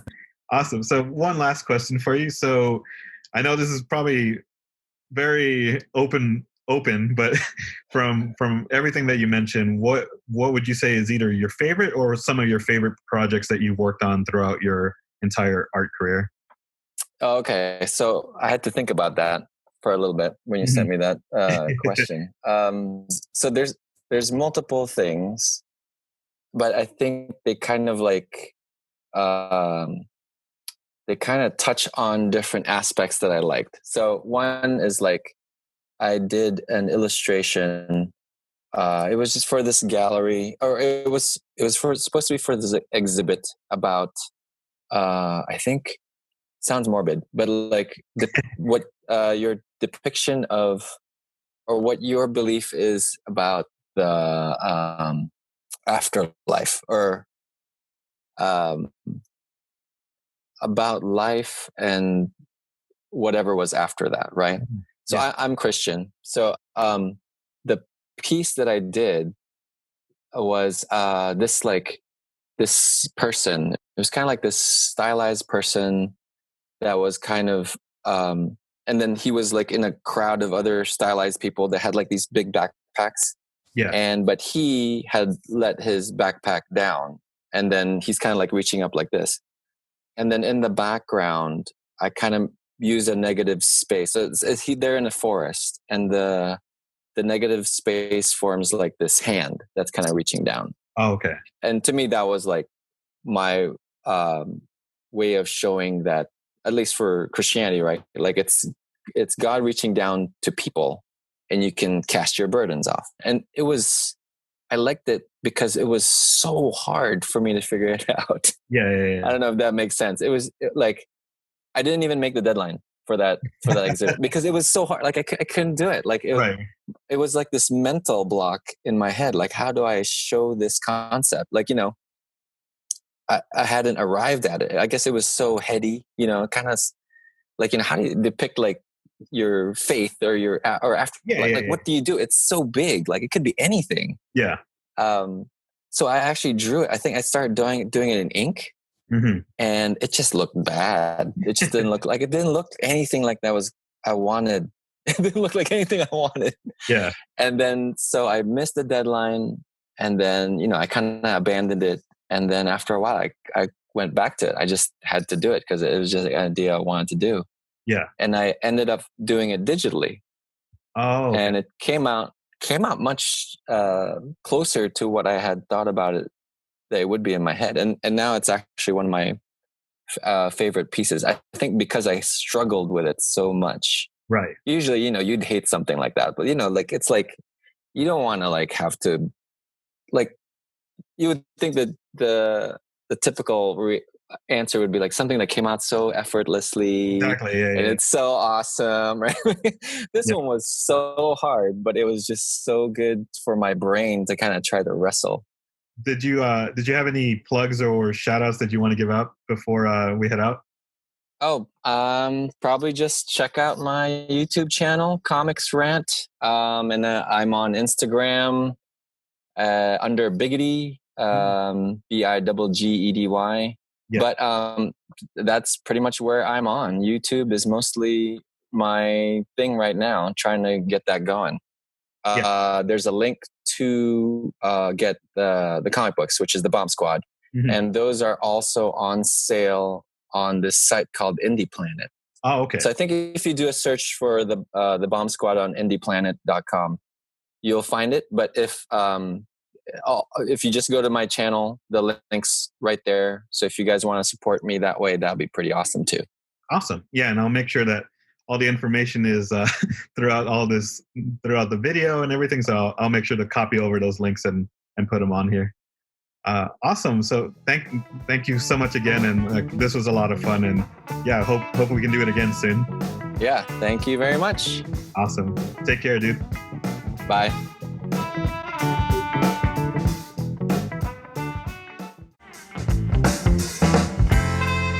Delicious desserts, jammin' DJs, and savory food. We have it all. Let's take a look at various small businesses from the Bay. Hey guys. Hi. Thanks for tuning in. We're Adventures of Carlienne. I'm Carl. And I'm Adrian. And this is what we're all about. Recording. Go for it.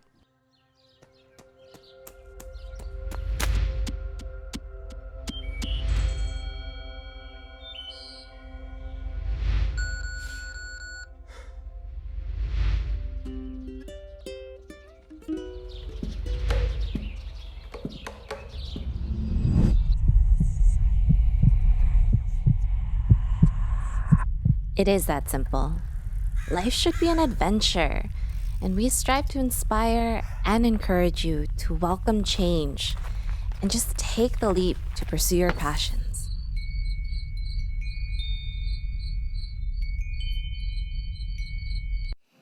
And that's what we're all about, pursuing your passions and living your dream today.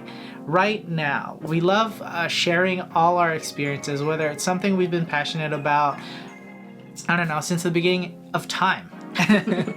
And yeah, we love to share our experiences and our, successes, our failures, experimenting with things, and yeah. Yeah. So on our YouTube and our blog, you'll find a lot of our favorite things. Like for instance, we took a giant leap last year and we took a whole entire year off to travel the world. We went to 22 countries and over 50 cities. So you'll find a bunch of our highlights videos, tips and tricks about how to travel better. It was a huge learning experience for me, like first time big travel. So there was a lot of learning and we share all of that. So definitely check those out. With COVID-19 and sheltering in place going around pretty much the whole world, it's been a little hard to travel. So one of the things that we're super passionate about is traveling through food. You know, you can find this kind of content on our YouTube and blog as well. You know, we go through kitchen experiments, finding out things like the best method of making the creamiest, fluffiest ice creams, to our new series, What the F is This?, where we dive into the more unfamiliar ingredients at the market and talk about where it's from, how to grow it and store it, cook it, and inspire home cooks or other chefs to think outside the box with these weird looking ingredients. You know, we'll go through kitchen hacks, tips and tricks, how to keep your knife sharp, or even how to sharpen your knife with a whetstone. And yeah, like cooking is a big part of my life and we love food. One of the things I love sharing the most is yoga. And on our channel you can find challenges like my 30-day challenge, where I used that series to keep myself accountable to return to practicing yoga every single day. We have a chaturanga workshop breaking down this pretty common but challenging pose. We also have our guided meditations on our podcast, actually a whole series, our Carlienne's Corner podcast, where we host different guests and talk about life's challenges like personal growth, things that we struggle with, just human needs or human worries. And we just invite conversation and we really try to explore these things that connect us and that we share. So there is a third member to Adventures of Carlienne, and that is Kachang, our dog. And she's going to be making a lot of cameos in our videos, or even being the main topics of a lot of our blog posts, because now she's a big part of our life. But we like to share, you know, the food that we make her, because we do make her own food, and also we do train her, and going through that journey and how we research things that are good for her or good for everyone in our household, basically, when it comes to Kachang. And also our journey with bringing her from Bali to the States. And you can find all that content obviously everywhere. As you can tell, we have a lot of passions, but it's really about personal growth. You know, we want to bring you along on the journey to things like language learning or music learning, health and fitness, and even some serious stuff, talking about our ups and downs and issues that we struggle with personally or even as a couple. Because, you know, man, yeah, that's intense. So our reason for sharing all these struggles, these issues, these feelings, is because maybe you're going through the same thing or learning the same things that we are. We want you to know that you're not alone. We really want to build this community where we can encourage and inspire each other, whether we're learning from you or you guys are learning from us. So come join us. Thanks for watching. To join our community, you can follow us on Facebook, Instagram, Twitter, subscribe on YouTube, and visit our website, adventuresofcarlienne.com. Now back to the stream. Check out these other local businesses doing their thing, pursuing their passions. Thanks, guys. And thank you so much again, Adventures of Carlienne. So yes, we are going to go into our next segment here, which is the small business spotlight, a little different than our artist spotlight. And we have our good friend Jamie joining us. How are you doing? I'm doing fantastic, Nando. Thank you for having me on here. I'm really excited to see all of the video packages and all of the good stuff, because it looks like a lot of these businesses are centered around food, and that is what I use to keep me alive. So we all love food. We all love food, but you and me especially, we love our desserts. So. Oh my goodness. We're gonna have every day. I'm so thankful for you, because otherwise I would not have anybody else to indulge in desserts with. So yes. Absolutely perfect. Alrighty. So we will get started and we'll talk a little bit more about Adventures of Carlienne. So here we go. Alrighty, so kind of in the introduction video that we had from by the way, I should say an amazing production video that they edited themselves. We'll take more of a deep dive into some of the cooking items that they did, and we actually got to try out some of their food. Unfortunately, since we had to kind of change the format of the show, we can't show you the the live food because it's already in and out from our stomachs by this point. But I would say that we definitely enjoyed their food when we had it fresh. So yeah, I just want to say, like, yeah, from personal experience, like, the food that Carl and Adrian make, it's just amazing stuff. Like, as you'll see here in their video, like, they kind of go step by step on how they actually set something up like this. But yeah, what did you think of the meal itself? Well, first and foremost, I did have it, I think, a day or two later, and it was very, very tasty. So I can only imagine what it would have tasted like if I had it fresh. But funny enough, October marks about a year from when Larry and I went to Hawaii for a week for a friend's wedding.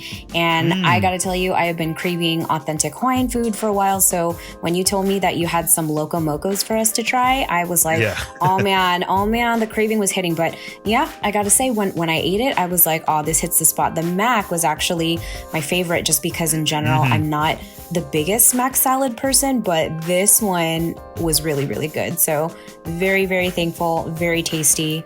Loved the food, loved all of it. Yeah.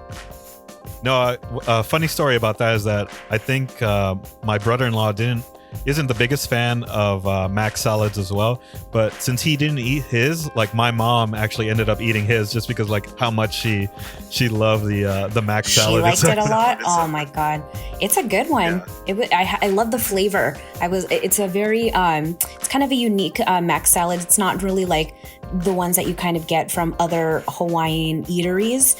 So this one was really exciting for me to eat and be like, ooh, I didn't have to, like, add anything to it. In fact, I kind of just saved the mac that you had saved for us, and I kind of just ate it by itself, like, all times during the day. So it was wonderful. Yeah, exactly. Yeah, I was trying to make sure I got it to you guys as quickly as I could, just to make sure that you got it the freshest that you could. But yeah, we ended up eating it that day as dinner, and yeah, it was, this video I think does it justice, because yeah, like, once it's actually spread, like how you see here with the mac salad and the final prep, it just totally does it justice. The presentation, of course, presentation is key, but regardless of the presentation, I still thoroughly enjoyed my meal. Yeah, same here. So yeah, I would definitely recommend folks, if they want to see more of their content, to check out their website. And yeah, they have an amazing YouTube channel as well, where you can see more of their videos on either their ice cream or their food, and yeah, just a various of videos. So yeah, as we move on to our next vendor here, we have my good friend Ryan, aka DJ GBlendz, and I've known this talented DJ for a number of years, and I will say, of course, this is a planned event that we originally had for on-site, but he was gonna DJ our show back in June when we originally had it planned. But I would definitely still recommend to go check out his Instagram page, where he'll have a link to his SoundCloud and various other music streaming sites to check out his different mixes. Unfortunately, I can't play it here just because of the restrictions of streaming, where, like, they'll kind of mute it or whatever. But I would highly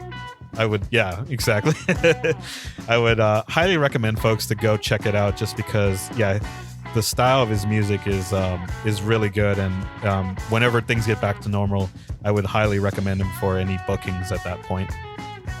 So I'll kind of throw this one to you, since I know you and I definitely have the sweet tooth. So I'll go ahead and let you talk about our next vendor here.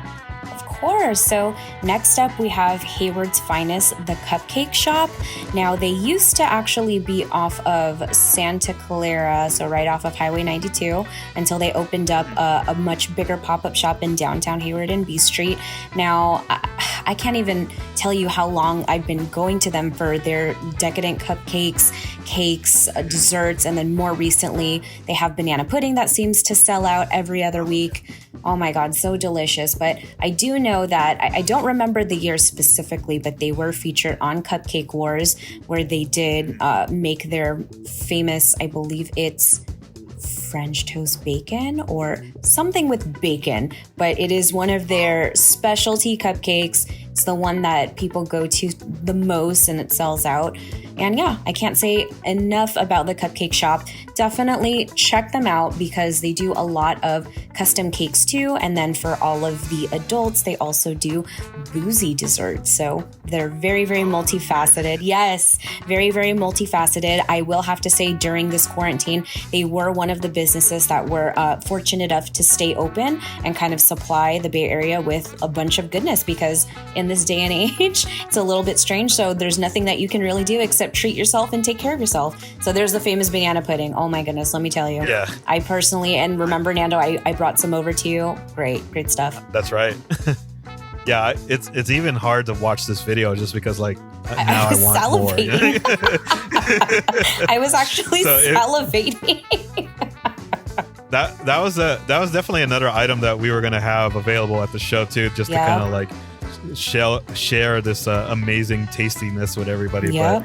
But hopefully we'll do it sometime in the future, because just like you said, they just provide nothing but amazing treats, and a lot of customization work as well, where you can get a customized cake and cookies and anything that you want pretty much. Yep.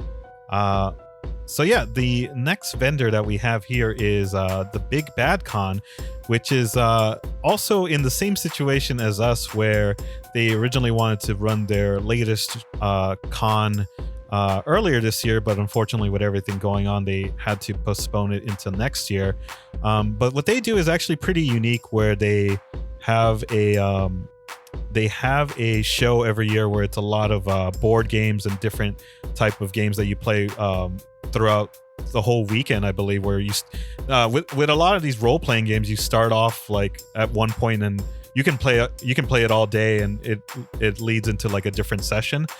So that's what they kind of specialize in, is to just keep these different games, and they have very similar things to a lot of cons, where they'll have panels and they'll also have guest speakers. So a really amazing stuff. And I know one of the event staff that run it. So he's super cool guy, Brian, and everything. If he does us solid, then I know that he's associated with really good people. So I'll definitely take his word for it. So for this next one, I'll kind of set it up and kind of get your feedback, where this is the Hella Real show. So what they actually do is they go out there and do something similar, where they interview a lot of Bay Area artists and small businesses, and they're more kind of similar to some of the videos that you actually make, where they'll kind of do more like a vlog perspective of interviewing folks, and then also kind of give their input on in general current events or just pop culture references. But they're just really amazing people, and we actually got interviewed by them at Afro Comic Con a couple of years ago. And the way that they're able to interview people is really cool, because they kind of get you in that comfort zone where you don't feel the pressure of the bright lights, I guess. So you can just have a genuine conversation. But as a fellow content creator yourself, how would you feel if how do you feel about people who have these really lovable personalities when it comes to being able to deliver content like that? First and foremost, the Hella Real title, is already kind of, it's already enticing enough, especially from a Bay Area native, because, you know, that's our colloquialism, hella, and then real. You know, I remember watching the interview that they did at that con a few years back. And, you know, of course, I was kind of looking out for our guys, you know, just to see how it would go. But honestly, I ended up watching the whole entire interview because you're right. These ladies really have a talent in making you feel comfortable. And, you know, when you have the ability to interview, make someone feel comfortable, and first and foremost, they're gorgeous. Gorgeous ladies, black girl magic. That's all I have to say about that. But that whole episode in general, it was just really great to get insight from everybody. And these ladies are talented. So honestly, every other episode, definitely look forward to watching. I will admit that was kind of the only episode I had seen currently so far, but I'd love to see more from them. Yeah, totally agree. And yeah, I would highly recommend to go check out their YouTube channel, as they have more interviews and consistently put out content on there as well. So I'll kind of let you take it away here with our next vendor. Of course. So our next vendor, this is a dear friend of mine. Her name is Erica. Her Instagram handle for all of her catering foods, I believe, is at Hey Ma, but she is traditionally known as Erckamama. So let me tell you about Erica. Erica is a single mom of 2 gorgeous girls, and she's literally superwoman, Nando. So she has these 2 beautiful girls. She's running a business. She's doing her own stuff with her job. But seriously, you can definitely tell that cooking is her passion. So currently what she's doing is she's kind of boosting up her menu on social media, and she's got some pretty insane things on there. Now, she is Filipino, and a lot of her dishes kind of center around fusion. As you can see from the picture, she's got some Filipino spaghetti lumpia tacos. In this picture, she's got some, I believe these are lechon kawali tacos. So honestly, it's just inventive. It's made with lots of love, and I've ordered from her several times. She has got such a big following, and you know, when we were thinking about having the con, we were thinking of having her run too. So check out the Instagram. She's great. She does food orders every week. Yeah, I would highly recommend it, just based on everything that we saw in her video, and I would also would love to have her come back whenever we have our first on-site show. Alrighty, and we actually have a special guest joining us for her segment here with Mirro. So we have Smith back, and she's going to give us a pretty amazing walkthrough of her app so far. How's it going? It's going. You know, 2020 is going. I'm going. Trying to stay live. Just happy to be alive. Yeah. Yeah. I agree. Did you want to give us a quick look at what you have so far going? Yeah, sure. Mirro is an app where people can go in and organize their closet, but then they can also use it as like a social platform where they could ask people for input on items within their closet. Awesome. So you mentioned that this was you were targeting by end of year to kind of have like that open beta for folks. Yes. Yep. So right now the Android app is in development, and the iOS application is just starting, I'll say. And yeah, the end goal is to have a beta by sometime around Christmas, I'd say. And what we'll do is, what we'll do is we have a wait list, and you can get to that wait list by going to mirro.com/waitlist and just plop in your information, and you know, like I'll end up reaching out to people and just being like, what device do you have? Right. Download this, and just I really plan on, and I'm really hoping to work directly with whoever's using it, and getting direct feedback there, because I really, this is a problem that I have, and I'm sure that other folks have this problem as well, or I'm hoping that they have this problem. Yeah, no, I can already think of a handful of people who definitely need. Yeah. Awesome. Well, thank you so much, and we'll definitely make sure to put this on our social media, and then of course on our video platforms like Twitch and YouTube. So awesome. Thank you so much for joining us. Yeah, of course. Our next vendor here is actually Crush Comics, which I believe you guys are actually closer to now than I am. They are our neighbors, yes, and we're so happy to be near them. They are really amazing when it comes to really promoting the traditional like comic book store aura, I should say, just because they are, a small business. They're family business, which is like probably the best that you can ask for when it comes to any small business.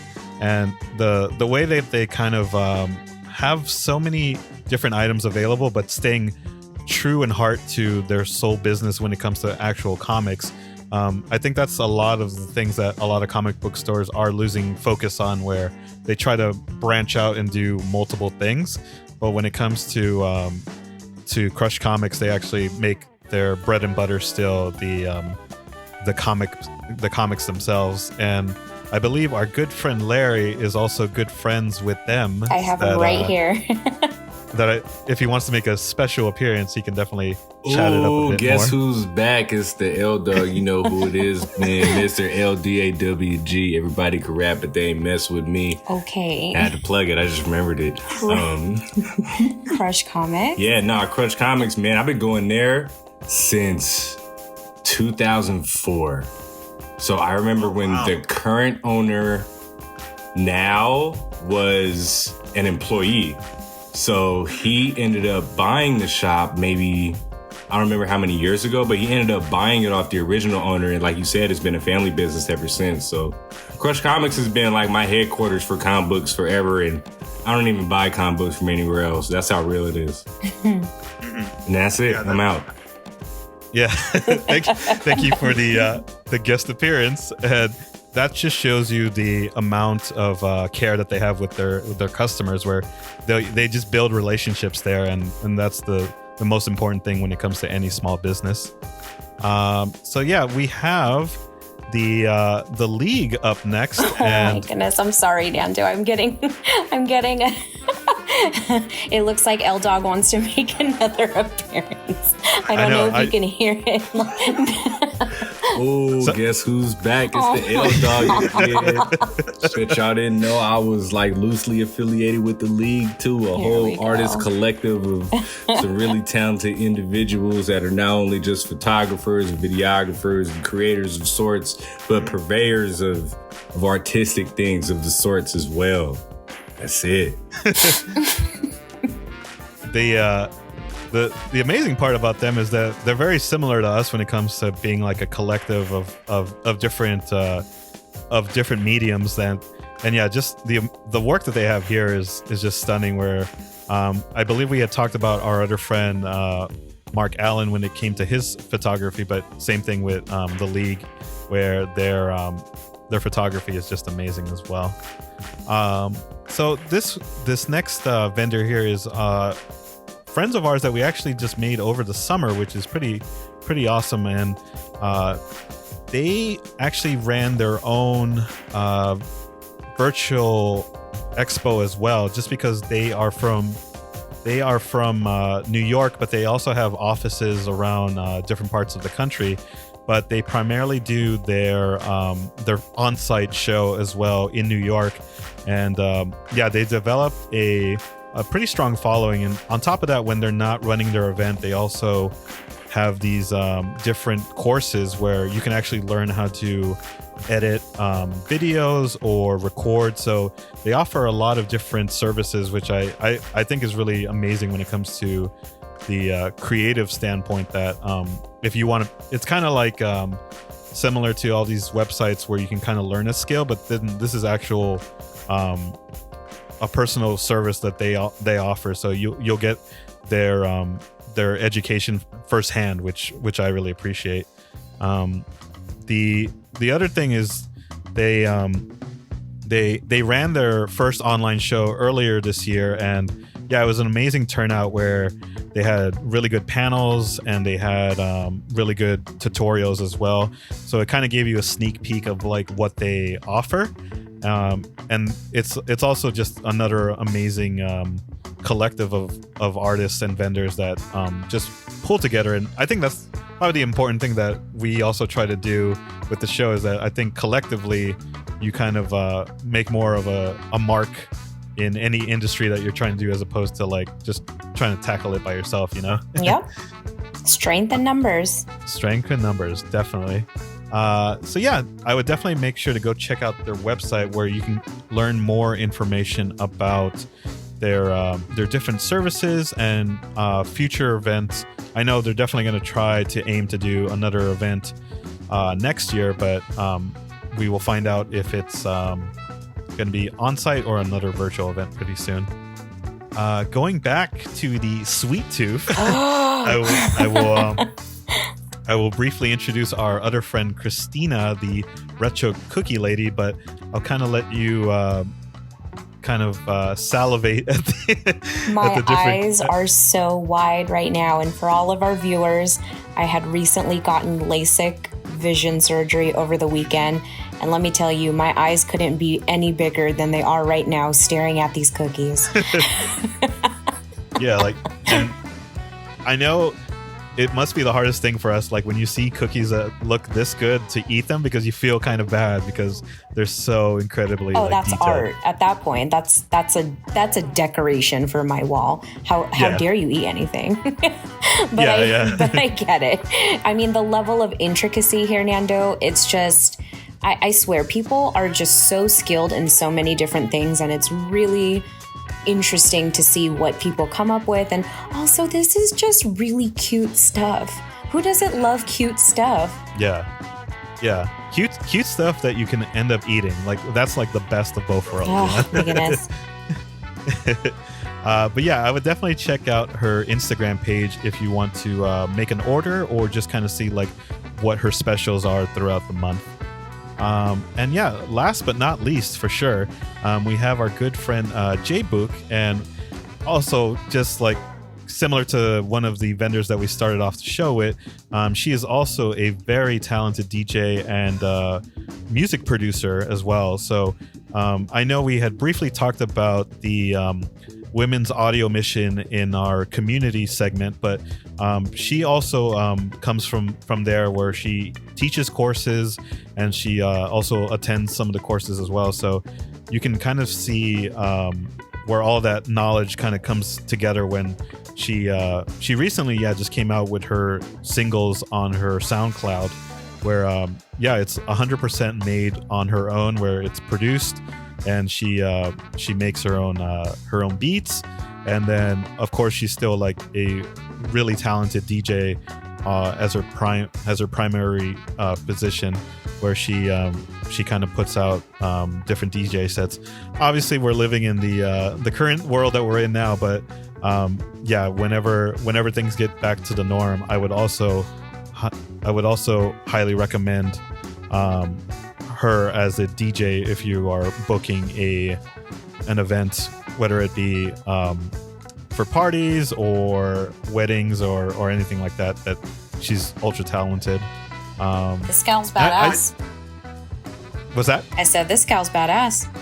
Yeah, she's definitely up there, and I'll definitely make sure to plug her Twitch channel, because she also just started her Twitch channel over this shelter in place time, where she also does a mixture where she'll play games, but then she'll also have her own DJ sets that play there. Just to promote it even more, I would definitely make sure to check out her live streams, because since Twitch also kind of has a music policy that if you check it out, if you check it out live, then it should be fine, where you can listen to her mix. But once it kind of goes on video on demand, some of the songs might be muted based on whatever copyright issues go with that. But just a further plug to really check out her live streams, just to get the true essence of her mixing at that point. I'm really liking this album artwork. Mm-hmm. Yeah, it's definitely that modern style of artwork. It's kind of crazy how things change and everything, clothing style, and also the same thing when it comes to marketing yourself. You have to really follow what the style is with album covers and anything really. I hear ya. Yeah, I'm really glad that she's staying up to date with everything. But yeah, I would definitely check out her SoundCloud page, her YouTube page, or I should say her Twitch page, and check it out in the link below. Awesome. So I felt like that went by like a breeze. So I definitely want to thank you once again, Jamie, for making the time to go over these amazing small businesses. Oh, no problem. I mean, thank you for the opportunity. I mean, other than the folks that I was already familiar with, I was pleasantly exposed to all sorts of other businesses. And I do realize that if we had our physical show, I would be able to meet all these fantastic people in person. But I'm really, really grateful. And I'm really glad I got exposed to all of these talented minds, really. Yeah, I think you said it best, so I cannot add more to that. Alrighty, well, thank you again for joining us, Jamie, and yeah, we will be right back. Awesome.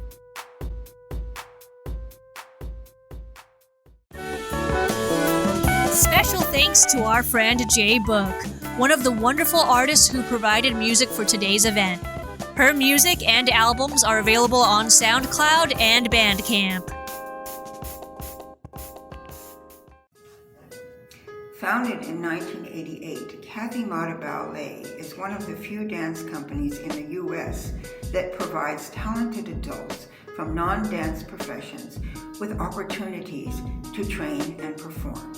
Our dancers rehearse several times a week on top of their regular work days.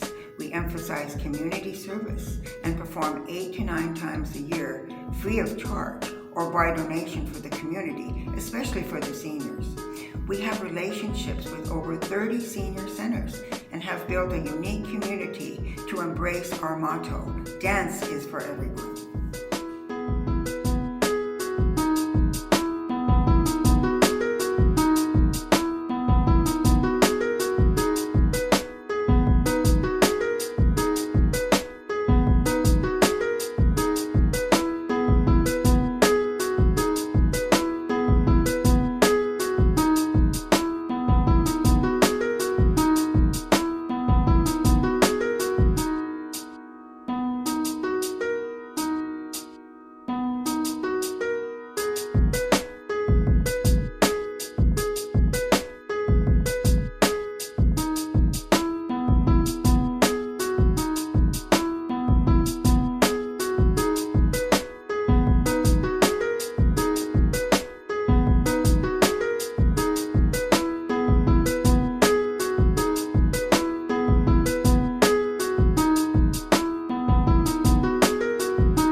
Relationships with 32 senior centers, and they just want to come to every show. They can't wait. It's the joy that we give to them, and they just love it, and it's become like a family.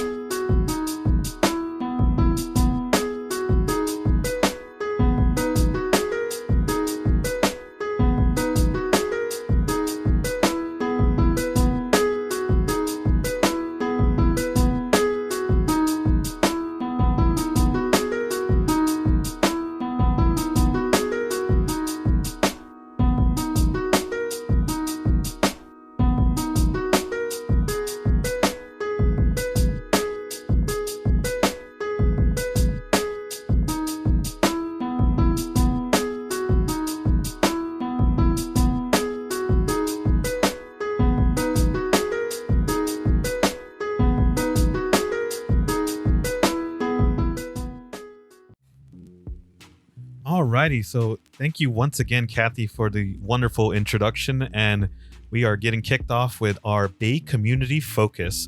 So yeah, we're going to continue on with Kathy Mata Ballet, and this organization is pretty special to me just because one of my good friends, Sarah, is a dancer for them, and yeah, I've gone out to see some of her performances along with a lot of the folks who participate in the program, and it's really stunning work that they do as far as like the performances and just the amount that goes into each performance. Where I won't lie and say that I have never really gotten into ballet before, but I'm so thankful for Sarah to introduce me to her world, so to speak, where yeah, just the performances and the amount of detail and care that they put into their craft is truly stunning. And I have a better understanding why, or I should say I don't understand why people say it's not ballet, because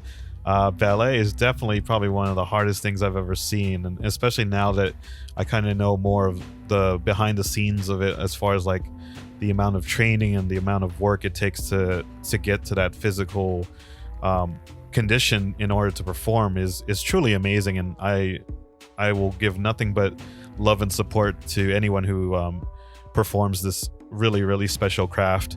I will definitely make sure to plug where Kathy and a bunch of the instructors do these online courses during this time that we're living in. So it's really amazing that they're even still providing something for the community, where they're still providing online classes to kind of make sure that people stay up to date with everything. So definitely check out the website if you want to learn more about the online courses that they offer.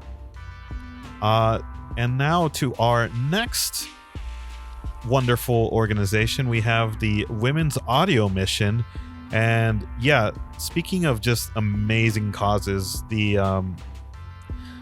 Women's Audio Mission is also a recommendation based off of JBUK that you'll see later. She is a DJ, and she also does some courses and takes some of the courses herself with this program. And it's really amazing stuff what they do as well, because it's empowerment, of course, but it's also just like the amount of classes and options that they offer is truly amazing, where you can literally learn anything in the world of audio and music, where you can take certain classes for mixing, mastering, creating your own music. That, to me, that's unbelievably special, and I really appreciate when there's a community for that you can kind of go to, not only just to like learn the craft itself, but to also feel empowered by the community around you. So I would definitely I would recommend to go check out their website if you are curious about their different services and the different classes that they offer.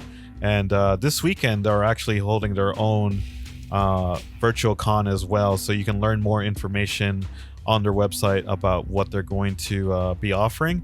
But I would highly recommend to go check it out, because yeah, just the amount of talent that there is as far as like the instructors and also what you kind of get out of it as well, it's truly amazing. I will still say that I need work when it comes to doing any of the audio equipment, because I'm more of a visual person, that doing sound mixing to me is just, it's a real true art craft that takes a lot of skill to master.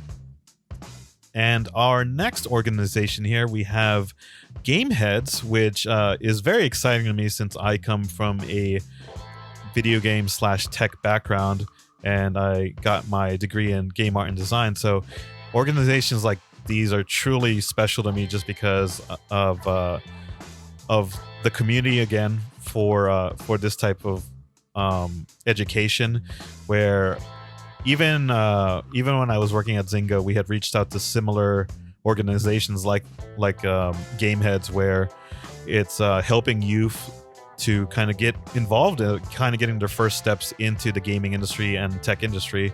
That I also volunteered my time when I was at Zynga. I definitely want to see what I can do to help out this organization as well, just because I think it's such an important thing that not a lot of kids and people in general get the opportunity to kind of get exposed to the business that they want to get into, especially something as fun as the video game industry. And it's not easy. Like, if you don't have any personal connections, it is really hard to get your foot in the door. So I really appreciate the amount of stuff that they offer for kids of that age, and just the different education from experienced instructors from different realms. So like you'll definitely have folks from the video game space, but overall you also have some tech influence that, even though if it's not gaming related, they can definitely tell you what to do as far as like the production work, because a lot of folks don't know that these games just automatically don't make themselves. You definitely need strong leadership and guidance when it comes to kind of figuring out like the cost structure of building a game from the ground up, and having someone to organize it overall to make sure that everyone is on board and remaining on the mission to create whatever project you're working on. I would definitely check out their website if you want to learn more about the services that they offer. And up next, we have the Hayward Animal Shelter, and also another local organization for the area, where the shelter is truly amazing, where even at the very beginning of Shelter in Place, they were one of the first ones to provide service for all these amazing animals, even with the pandemic. That they of course they kind of regulated it based on the restrictions that we have, but they still did it on a appointment-based service, where if you wanted to adopt an animal or provide special care for an animal, that you would still just have to contact them, and they would be able to still perform the service. So I can't say not enough good things about these shelters and nonprofit organizations, just because I also used to volunteer for one back when I worked in the city. And just knowing that any animal shelter, especially with ones that truly care about the animals, I can't praise them enough. And it seems like from what they're doing, they're providing a great service, and also looking out for the number one cause is the animals that they're caring for. And as a fellow dog owner, I can't sympathize enough, and definitely go out of my way as well to kind of do donations to foundations like this. And I would definitely say if you can make any contribution to kind of help them out, and especially all the organizations that we've already highlighted. But for me, of course, I'm definitely more of a dog person, that I would really want to help out organizations like this. I would check out their website, especially since they are following the shelter in place guidelines. So just make sure that you're up to date before you just kind of go to the office. Make sure to call them ahead of time. And last but not least, we have the Mount Eden Art Program. And again, similar to the animal shelter, this one is also very close to me, because this is something I can speak more personally about, where I did use the senior art, AP art, I should say, art class when I was back in high school. And Miss King is still teaching to this day, which she was my instructor during that time. And just the way that she's built such an amazing community, and same thing where she's pretty much passing down the knowledge from generation to generation. She is an unbelievable teacher, where speaking from personal experience, that she'll kind of guide the class overall, but then she'll really work with each student individually and kind of help them out, kind of pan out like what they really want in their art career if they decide to pursue that. So it's hard to find instructors who really care about not only the the students, but just the craft of the work and of course their futures as well.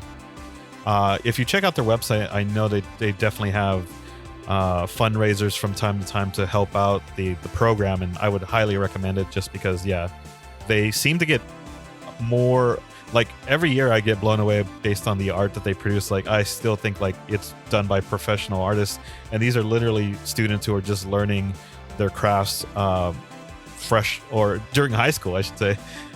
So it's very impressive, especially some of the work that you're kind of seeing here, that it's the fundamentals coming to life from the classes that she's teaching. So yeah, if you definitely have the funding, and I would definitely go ahead and support these amazing folks just because they do amazing work, and it really is going into the future for these wonderful students. Can't recommend them enough. Alrighty, so I think we will take a short break, but we will be right back.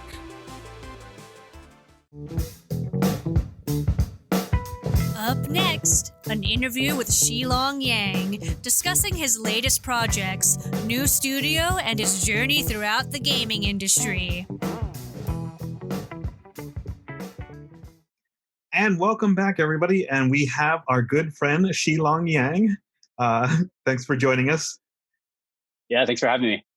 So I have you as a growth manager, a project manager, a producer, game designer, and overall just a cool person. Well, I don't know about the last one, but yeah, I've jumped around different roles before. Yeah. Well, awesome. Yeah, thanks again for taking the time to do this interview. And of course. First off, I guess I just want to congratulate you so far on all the progress you've made on your latest game, Spirit Becoming. So yeah, I just kind of want to maybe jump into, just for everyone to kind of get to know you a little bit more, since you and I met many moons ago. It's been several years. Yeah, way back at Sony, and we even went to the same school together. But we'll definitely cover that in a little bit. But I guess for those who are just getting familiar with your work, can you provide us a brief timeline of your art career so far? Yeah. I'm currently a growth manager. So there I'm working on the marketing side. So I do a lot of work with the user acquisition team, the product marketing and managers, the creative team. I also work very closely with the community team, and just kind of making sure that the studio, the company, has a central voice for the mobile side. Oh, okay. Awesome. So yeah, we were mentioning that, you and I went to the same school at Art Institute of San Francisco, and we both went after our game art and design program. I guess this is also kind of a good refresher for me, because I know we haven't talked about this in a couple of years, but what kind of made you decide to kind of go into that specific major versus any of the other programs that they had available? And I guess overall too, like, what was your overall experience of art school? Yeah. I think it really started back when I was in high school. I knew I always wanted to get into tech. But, as with any high school kid from a small town, you're like, do I want to get to tech where I have no idea what it's about and my family has no exposure to it? Or do I want to kind of do something safer, and kind of go into the health field? So I really pitched that to my parents one night, and I was just like, hey, Mom, Dad, what do you guys want me to do? Like, you guys want me to go into the medical field, or do you guys want me to go into I said tech at the time, but in my head I knew it was video games. Yeah. So I said, you guys want me to go work with computers? And they're like, yeah, we want you to work in computers because that's the future. So from there I was like, okay, cool. Like, I looked into computer science, and I think at the time I had no exposure to programming. I had no idea what it is. Computer science to me sounded really scary. And, I was just like, I don't want to do that. I don't want to be stuck in like a cubicle working on a computer. And the idea of creating video games, creating something really beautiful to release was more enticing. And so I started looking into that, and I definitely looked at a few different colleges. I think I looked at the Arts Institute twice or three times or something. I think the first time they had like a $300 application fee, and I was like, I don't have that money. Yeah. Especially if I don't know if I'm going to get accepted. So, but yeah, no, I eventually came to school here. I honestly wanted to go to games. Animation was cool. Programming sounded cool, but I wanted to go to games. I wanted to work in the game industry. I wanted to be a designer. I wanted to be the person who was like, hey, these things are called Pokemon, and this is what you do with them, and you go there and program, and you go over there and make the art. I wanted to be that guy, and that's my idea of how video games worked at the time, and completely wrong idea. That was not even how an industry works at all. But that was my idea, and so I was like, okay, I want to be that person. I love video games, and now I'm creating video games for a living, and I can't play games the same way anymore. Right. Every time I play a game, I'm like, oh, why do they do that? Oh, they missed a bug. It's like, oh, I get that. Yeah, that was part of your priority C, and it's okay. Just ship it. Yeah. But yeah, that's my thought process now, and so I'm actually really glad that they taught more art side, because it allows me to do what I'm able to do now, where I can learn more about programming. I can learn more about algorithms and really work on that side. But the art side is something that it's really, really difficult. And I'm glad I like drawing, but it's definitely hard for me. It's one of the harder aspects of what I'm doing. It takes much longer than I think it should. And, I still have to look up a lot of different tutorials, and I still have to look up a lot of different ways, and depending on the type of program I'm using. But I'm kind of glad that I went to an art school that was kind of based on 3D art, and maybe it would have helped if there was a bit more traditional like digital painting, but it's okay. I'll stick with 3D. So I guess we just want to get more into the personal side. So I guess when you're not developing or playing games, what are some of your hobbies? When you're not working on anything game related. Honestly, I try to do something that's a little different. I can never really get away from video games, so that's always there. I've been I love reading, so I pick up different books. I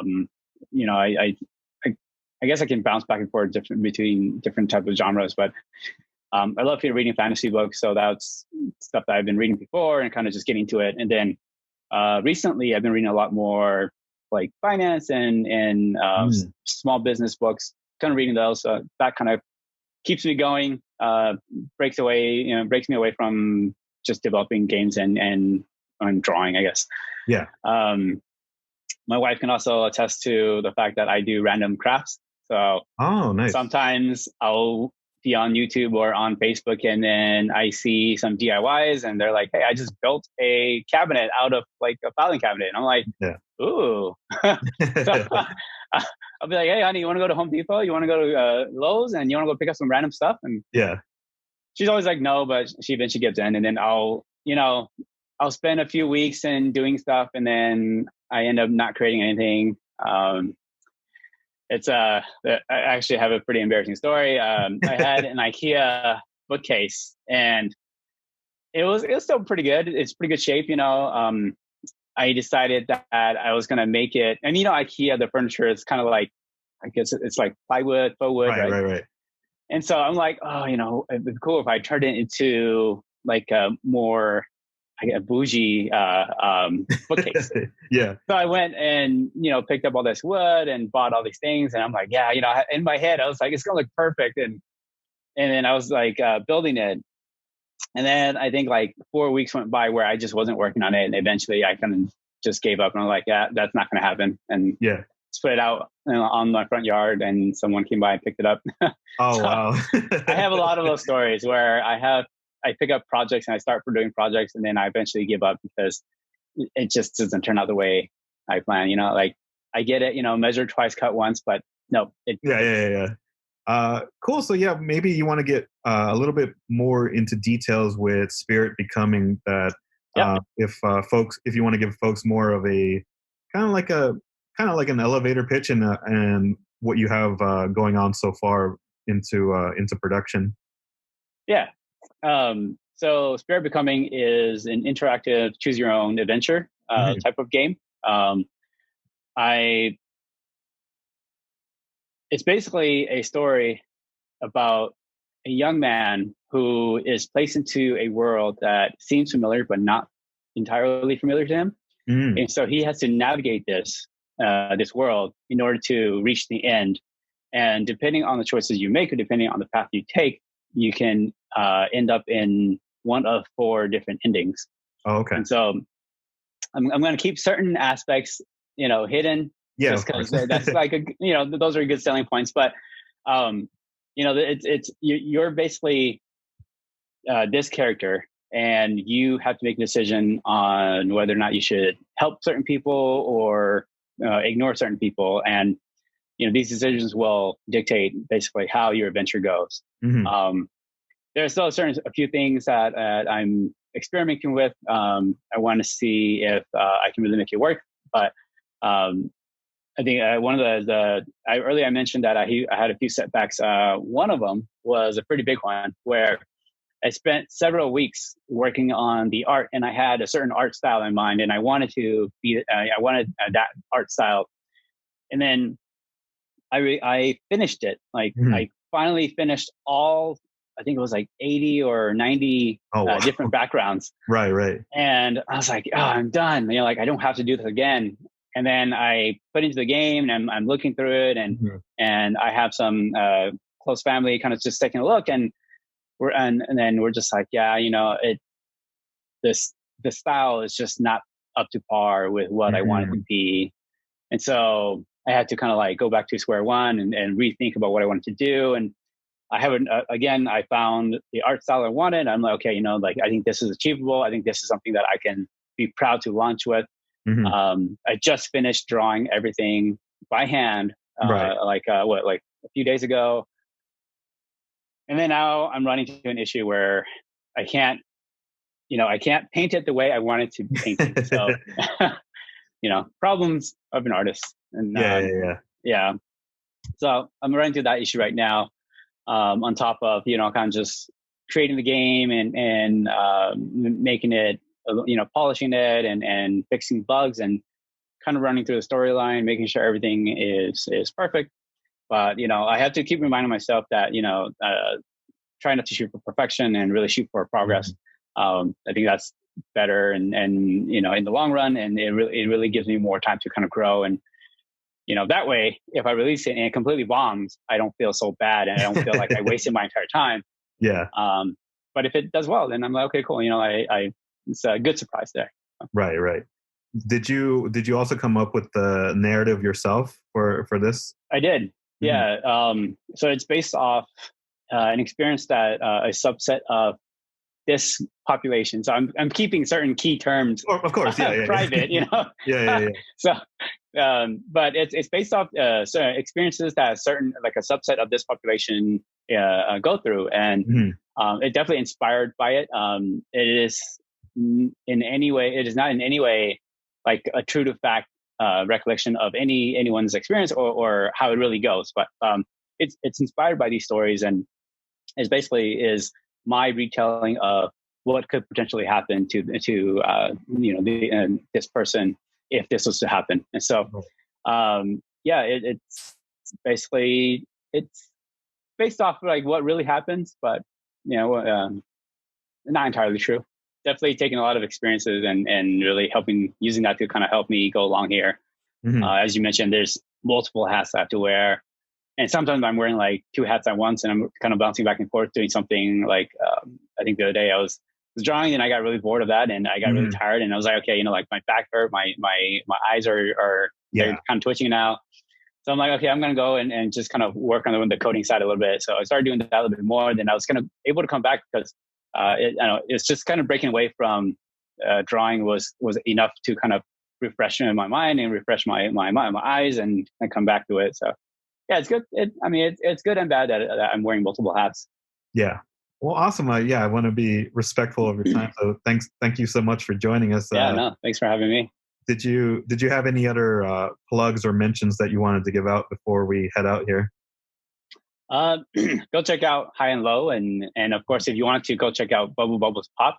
They won't blow you away. that project is coming. But hey, check it out. And if you have any questions on how they're made, why I decided to do it, beyond what you've seen here, definitely hit me up.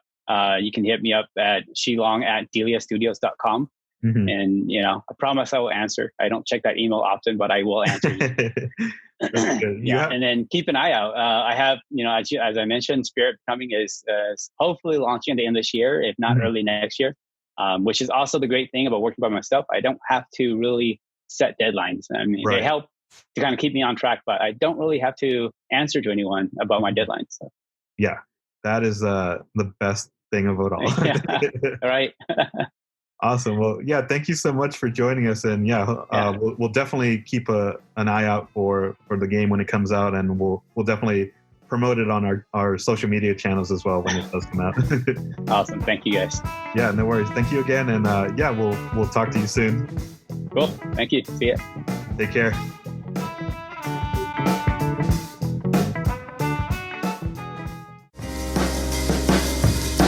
Continuing our artist spotlight, let's take a look at the marvelous work of Jarold Cadion Art, Emily Bowie, United States of Awkward, and the Glitch Logs. Alrighty, welcome back everybody, and we are going to get into our next round of Artist Spotlight series. We have our boy, L-Dog, aka L-Dog, joining us for this segment here. And yeah, we're going to take a look at the next 4 artists. I guess before we get into it, did you want to plug your social media handle or anything? Nope, I ain't plugging nothing. But you can find your boy at Spice_9 on Instagram to follow all of my exploited exploits. I think that's my handle. I'm not even 100% sure. I know. I know you changed it recently, so that's why I was like, I'm gonna let him say it because I feel like there's not that many Spice 9s, so it should be fine. I know there's like a 9 inside the. You'll find me. Yeah. And of course, I'll link it. So what am I saying? Yeah, that's cool. All right. So yeah, let's get started here. So we're gonna take a look at our good friend Jarold here, and I'm pretty sure we kind of reviewed his work slightly at the previous show with the Animal Crossing show, but we're definitely gonna do more of a deeper dive into his amazing portfolio here. As for folks who don't know, he's actually a portrait artist who specializes in watercolors, but the unique thing about all his artwork, or I should say most of his artwork, is that he does it in coffee. So all this that you're seeing is actually kind of using the same fundamentals as watercolor, but instead of using watercolor paints, he's just using coffee instead. So it's pretty surreal on like the amount of details and kind of seeing his process as you're seeing it here, where he'll kind of start off with one layer. I would assume he lets it dry, and then from there he kind of hits it with another layer of paint, or in this case coffee. So he like takes it like a cup of coffee and dips a paintbrush in it and just paints. Yeah, I would assume so. I think it's just like either the grains of coffee or even like the actual coffee beans themselves. And he just kind of goes to town with them. But the insane part about that is the medium is very much the same as watercolor, where you can kind of control it, but in some cases it does what it wants to do. But what he does in his case, I think, is pretty unique, because it's kind of like you're working with a monotone set of colors, where you just have to kind of rely on like the amount of water and coffee beans at that point to kind of get the right contrast. But as you can kind of see too, he also does traditional acrylic paintings as well, and you can kind of see that in his work in progress here from start to finish with his Yoda piece. But like you'll probably have more of an idea on who these portraits are based off, at least more of the modern artists, because I'm not super familiar with Kobe. some of the more. I seen Kobe first. like I seen Kobe, and I know our boy Tupac here, but I know he also does more modern artists that I'm not as familiar with. But it's amazing how he's able to capture the likeness in all these different portraits. And yeah, going back to more of his traditional watercolors, he does this one here with Captain Marvel. Oh, that's crazy. Yeah, it kind of reminds me of the style, at least in his traditional watercolor, of the one that you got me with the Ninja Turtle artist that one time. If you remember that one. I do. Yeah, I was trying to remember what con we were at. Mm-hmm. Yeah, that one is I still have on my wall too, just because it's such a good one. This one is Freddie Mercury, so at least I know the classics. So but yeah, like this is crazy how he's able to kind of do the contrast between just using the regular canvas on top of like the watercolor design that he does, and just able to kind of jump back and forth and just use like the negative space to really tell the story. And yeah, like you can see his I love seeing his progress photos, just because you kind of see how he goes about it in each layer.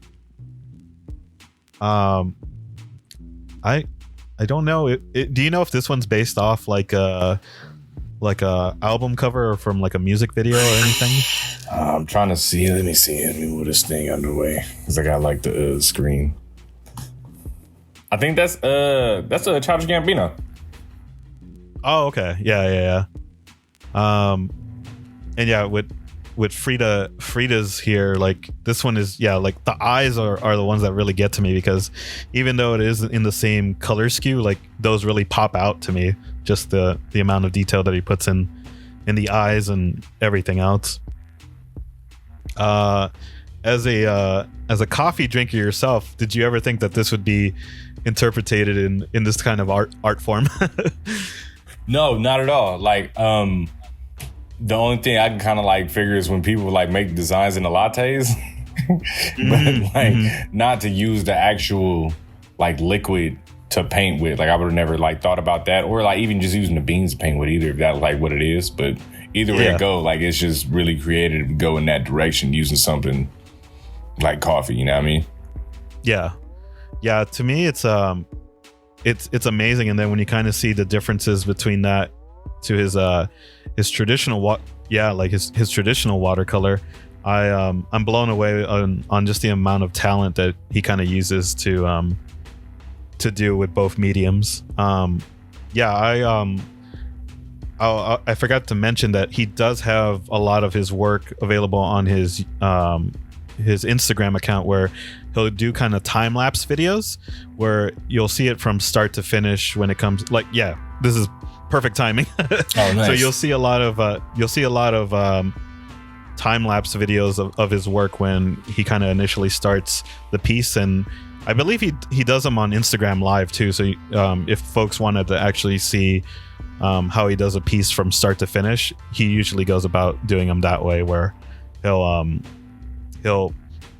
do something from start to finish. I know there's like a certain limit of how long you can stream on Instagram Live, but I think he initially does them in different parts.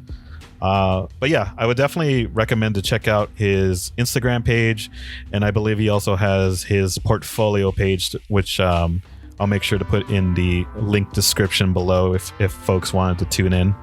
But yeah, I can't say anything but high praise for Jarold's work, where just the amount of detail that he gets with each of his portraits is pretty crazy. I'm with that 100%. Like, yep. How long have you known this person?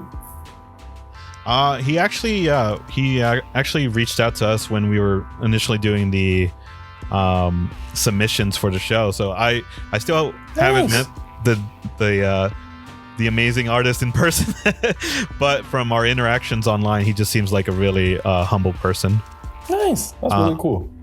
Yeah. Speaking of humble people, we have our next artist, Emily Boy. And yeah, same thing. We have not had the distinct honor of meeting in person yet, but from just our interactions online, she's also just like a really, really talented artist. And what's really amazing about her work is that she's actually just started getting back into her artwork and painting in general within the last year. So I know as a group, we collectively wanted to do our new artists kind of line of artists, where people who are just starting their art career, or in her case, kind of having like a renaissance of like bringing back artwork into her life. So she was definitely going to be one of our new artists that we were going to feature at the on-site show, but because of everything that happened, we couldn't do that. But we definitely wanted to give her the platform to kind of still showcase her artwork here. And what's really cool about her stuff is that it's like a not mashup. I want to say like it's a mixed media, where she does a lot of these acrylic paintings, but the way she goes about them is really unique, where she does a lot of I can't think of the style, but where she pours the acrylic paint first to kind of create the background, and then she does more of the traditional acrylic painting over it. So that's where she does more of her figure painting, like similar to this. So you can kind of see it here, where the top part is mostly doing that pour effect, and then she'll do the actual drawing and painting over it. So I get you. That's crazy. And then what that said, that was 24 by 66. So that's huge. Yeah, that's the other amazing part, is that probably most of her work that you're seeing here are these really large pieces. So I personally just don't work well with larger pieces. So I always commend artists who can work with such with large spaces, similar to how Blackyell does it, where everything he does is like super sized pieces that I just could never do it. My preference is always working in kind of smaller ones, but kind of how you see with this one being 36 by 48, like that's a huge piece. But what's great about that is that, like when you see that at such a large scope, you can really appreciate the details of everything even more. So these photos don't do it justice, because I would imagine they're just more breathtaking when you see them in person, I know, right? Like looking at it on the screen, it's like, man, that's really cool. But I bet seeing it, like if you could probably like see all the details on the neck and like the brushing and whatnot. Mm-hmm. It's very similar to like when you go to like a traditional art gallery, where when it's these super sized portraits from the Renaissance area, that like they just blow you away because of the scope of it, and then when you really look into it, like they're super detailed as well. But yeah, you can see a lot of her practice work here as well with the splatter pouring effect that I had mentioned earlier. But this piece specifically, you can also see that kind of going over the same technique that she does, where she'll do the background first. And yeah, this is a perfect example of like how you can look at the detail when it's close up. And they kind of work as two separate pieces when you actually look at it. If you kind of stand back, you'll see like the overall image that she portrays, but when you kind of get in there, you'll see the details when it's the larger piece. It's like almost psychedelic. Mm-hmm. Yeah, totally. Or completely psychedelic. Depending on how you interpretate it. Yeah, so this one, same thing. You can see her process, and I was talking to one of my other friends about the same thing, that we both just love process, where we can kind of see like an artist's like mindset when they kind of approach something. And that's always, I would imagine it's the same thing when you kind of write your rhymes, where it's all about setting up the foundation before you can actually go in there and start doing the details. So this is true. Yeah, the layout on how she does her progress is really amazing, on just seeing like how she approaches everything. And yeah, this one is a video example of kind of giving you the scope of like how large her pieces are. So yeah, to me it's just amazing. I think I only have like one large canvas in my entire collection, and I didn't even do that. It was pretty much like a collective at that point. So knowing that she's been able to kind of do a bunch of these is just really crazy. Yeah, so I would definitely recommend to check out Emily's Instagram account. Very similar to Jarold, where she'll post various updates on her Instagram channel. So she'll have similar items where she'll have like videos with her work in progress, or she'll even have some tips as well when it comes to displaying her technique when it comes to these portraits and her other acrylic paintings. So I would definitely recommend to go check out her Instagram page if you want to check out more of her artwork. I forgot to also mention that she also does some fundraising as well. So she contributes to a lot of charities when she sells some of her pieces. So that's like the cherry on top, that not only is it amazing work, it's going to like a good cause at the same time. That's what's up. That's like admirable in many ways. Yeah. Cool. So we are almost, or I should say we are at the halfway point with this round of artists. So yeah, I just want to make sure to let folks know that if you haven't already, we would appreciate a subscription to our YouTube channel, where we'll have all these artists available, and you can also find the links below to go out there and help support them. So I'll kind of let you slightly take it away here, since I know you are very familiar with our next artist. And we have United States of Awkward. So I'll kind of let you roll with this one for a bit. Yeah, man, that's what's up. You know, technically, United States of Awkward is run by the homie Landon. It's technically one of my clients. Yes. So, yeah, so you good old USA, United States of Awkward. Landon does a lot of really cool things of not only taking a lot of pop culture things and putting his own spin on them, but creating kind of his own collection of like characters and just like his own style presented to the forefront. So like, as you can see, we got like the Namek/NASA hat.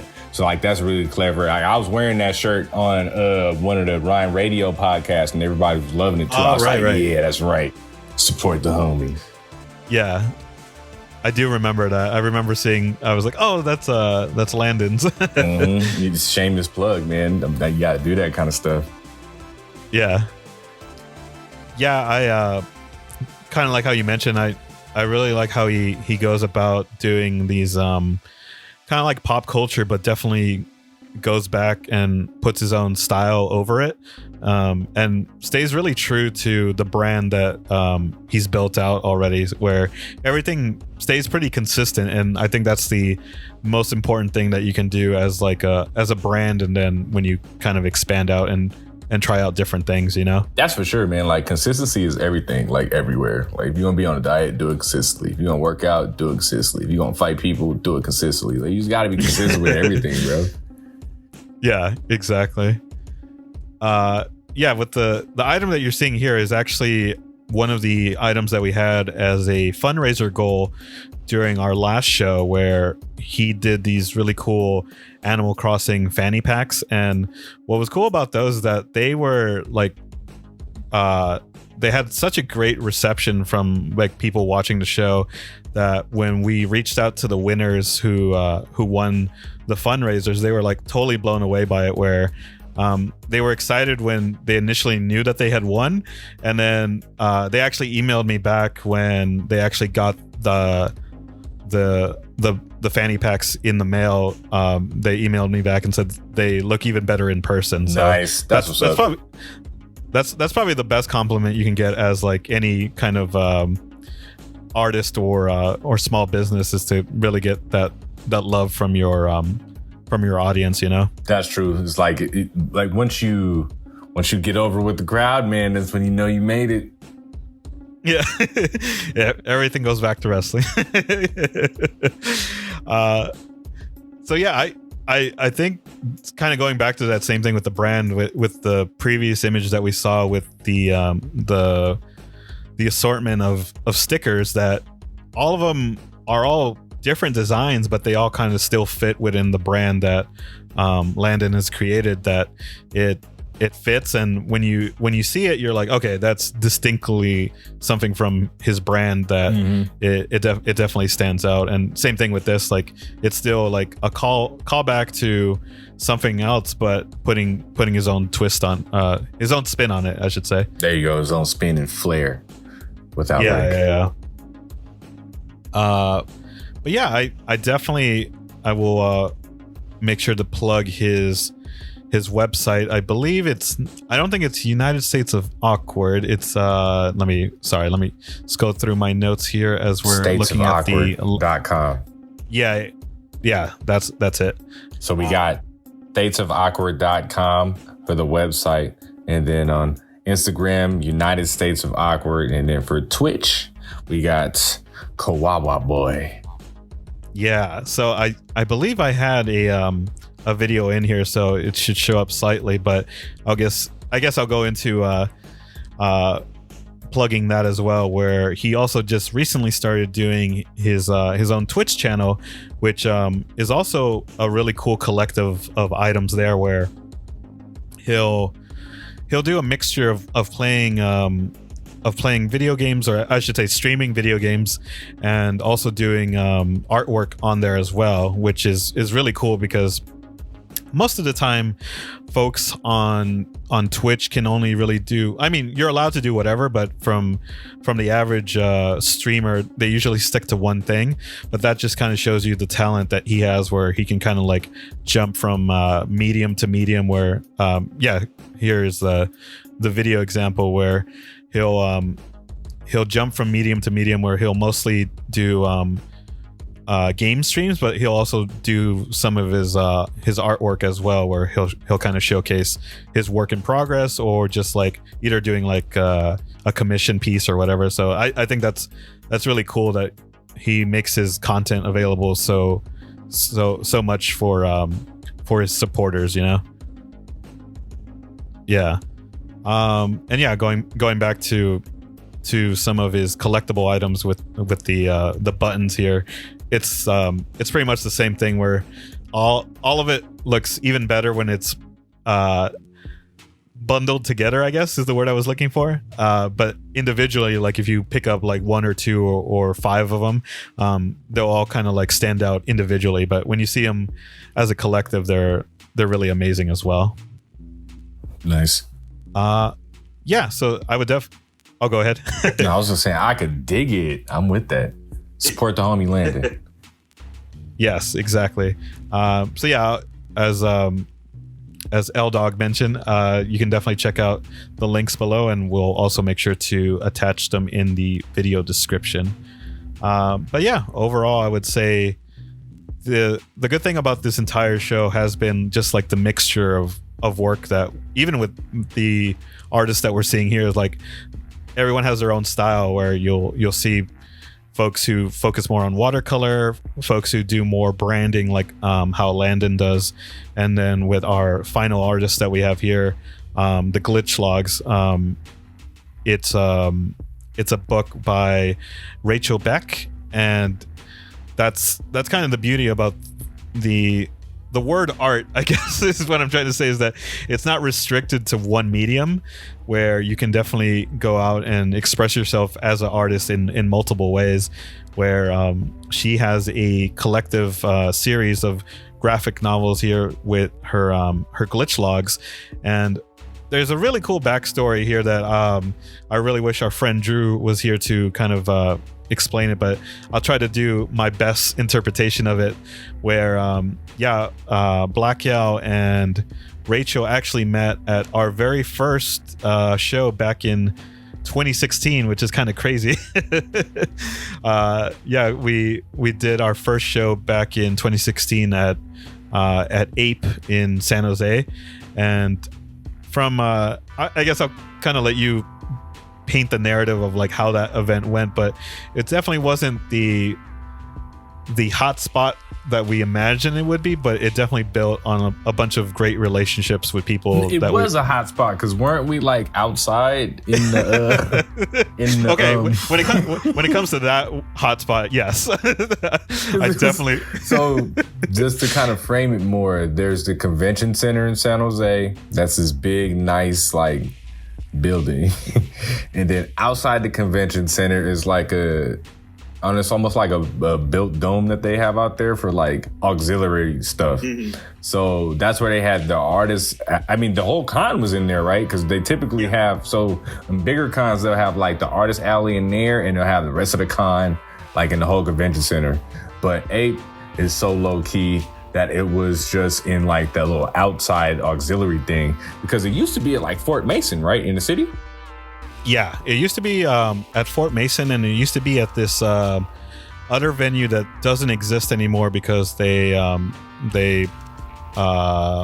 broke it down a couple of years ago. But yeah, like Ape was definitely an experience when it comes to like, it wasn't like the most popular but very low key event, but the relationships that we built there were really essential, because yeah, that's where Rachel and Black Yao first met, and she was kind of looking through his artwork and really enjoyed his art style. So they end up collaborating more, and that's where you can kind of see the cover art for her novels, where Black Yao has done them ever since.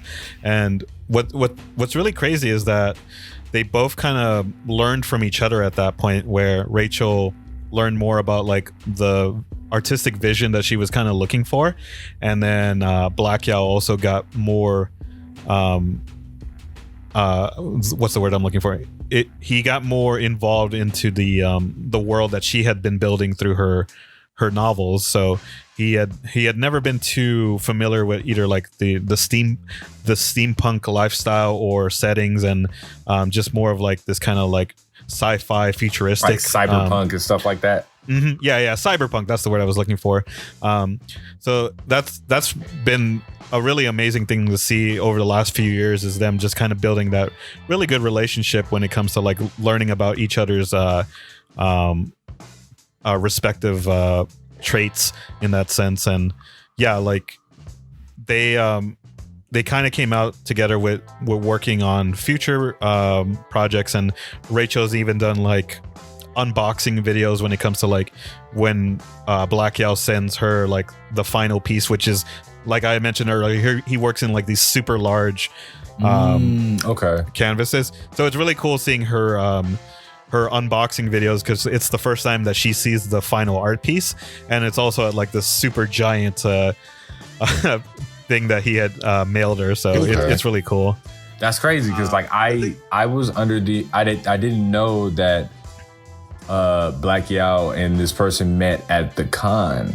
I thought that like he did the covers for these way before that. Yeah. Because I feel like I just been seeing these forever. I was like, oh yeah, he did that like 10 years ago, and I ain't even known him for 10 years. Yeah. No, it's been really crazy. And what's also amazing about her work too is that she also has her first novel available on her website for free as well. So that way it kind of lets people get a better idea of like what to expect when they're jumping into the series. So yeah, definitely check out her website, the glitchlogs, or I should say glitchlogs.com, and you can also read the what's the word called when it's the prologue? I forget the word. I'm blanking out. Yeah, the prologue. Just say prologue. Yeah, prologue. So you can read the prologue, or you can actually read the first book as well, where it's really amazing because it gives you a better idea of like what the premise of the story is, and then of course you kind of dive deep into like what the first book is about, and it kind of gives you a better idea of like what to expect in future series. And here's a video that Black Yao was able to provide for us to kind of just show you what the book actually looks like in person. It's a really good read, and I really wish I still had my copy, but I think I left it at Black Cow's place the last time. But I would definitely recommend to check it out. And as I mentioned before, yeah, it's just amazingly well written, and alongside with the amazing artwork that is linked to the books. So yeah, that will do it for this artist spotlight, but we will definitely be back in a few minutes. So hang tight. Thanks again.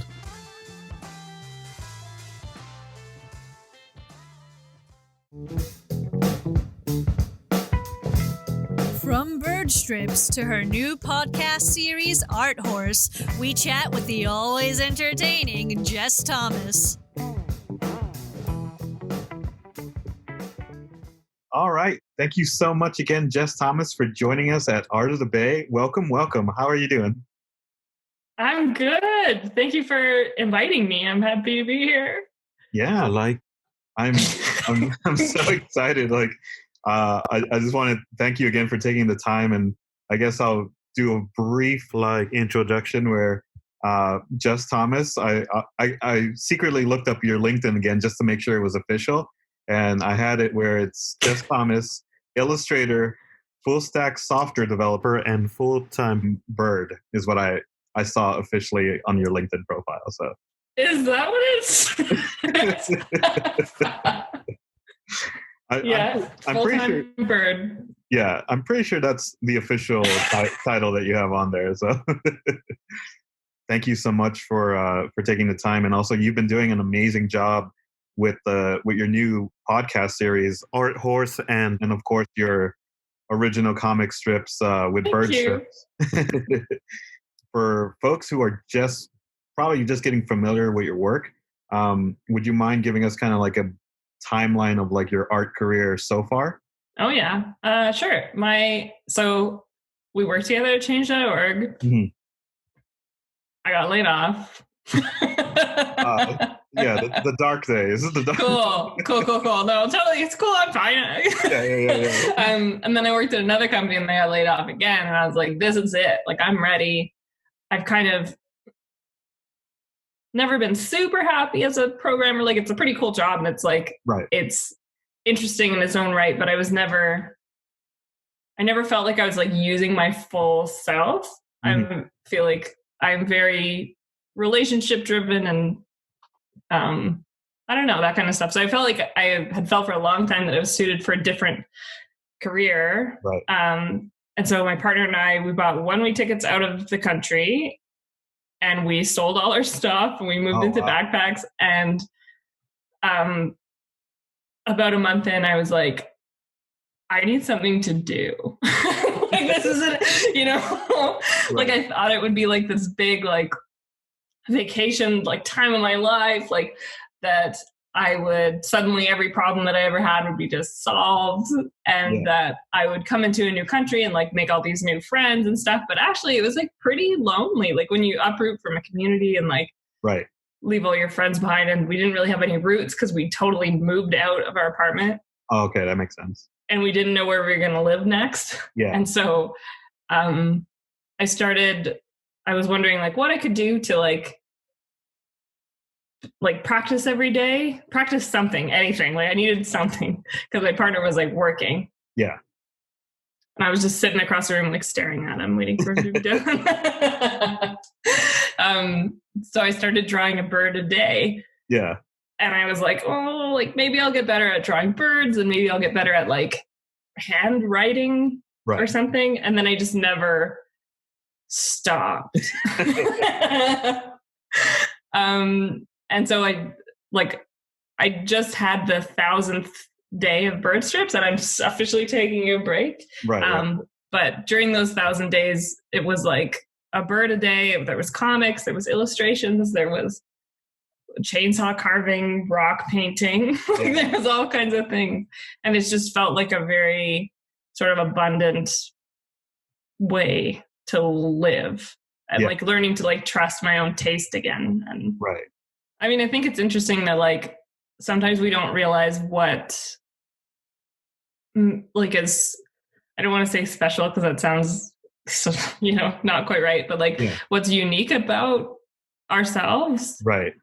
Like, I think drawing has always been a really big part of, like, it's always been very close to my heart, I guess. But like I have a friend who's like every night before she goes to sleep, she's like writing a book in her head. Wow. I'm like, girl, listen, like write it down. Like, you know, like I don't do that. Not everyone is like that. I think there's things that we don't maybe listen to ourselves about always. Right. Like we don't acknowledge or notice that that's actually a really special thing. Right. So that's what drawing, I guess, turned out to be. Yeah.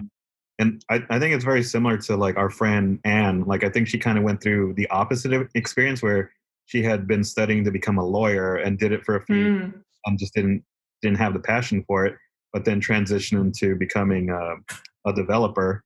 Oh yeah. And yeah, it's interesting, like how we all kind of go through those journeys of like, was it really the path that we were meant to do, or totally on the other end, was there already like a passion that we already wanted to kind of fulfill in that sense? Yeah, like there's this moment where you're like, I guess this is it. Yeah. And then you discover something new and you're like, no, this is it. Yeah, exactly. I feel like you kind of need that first moment to be able to recognize the second moment.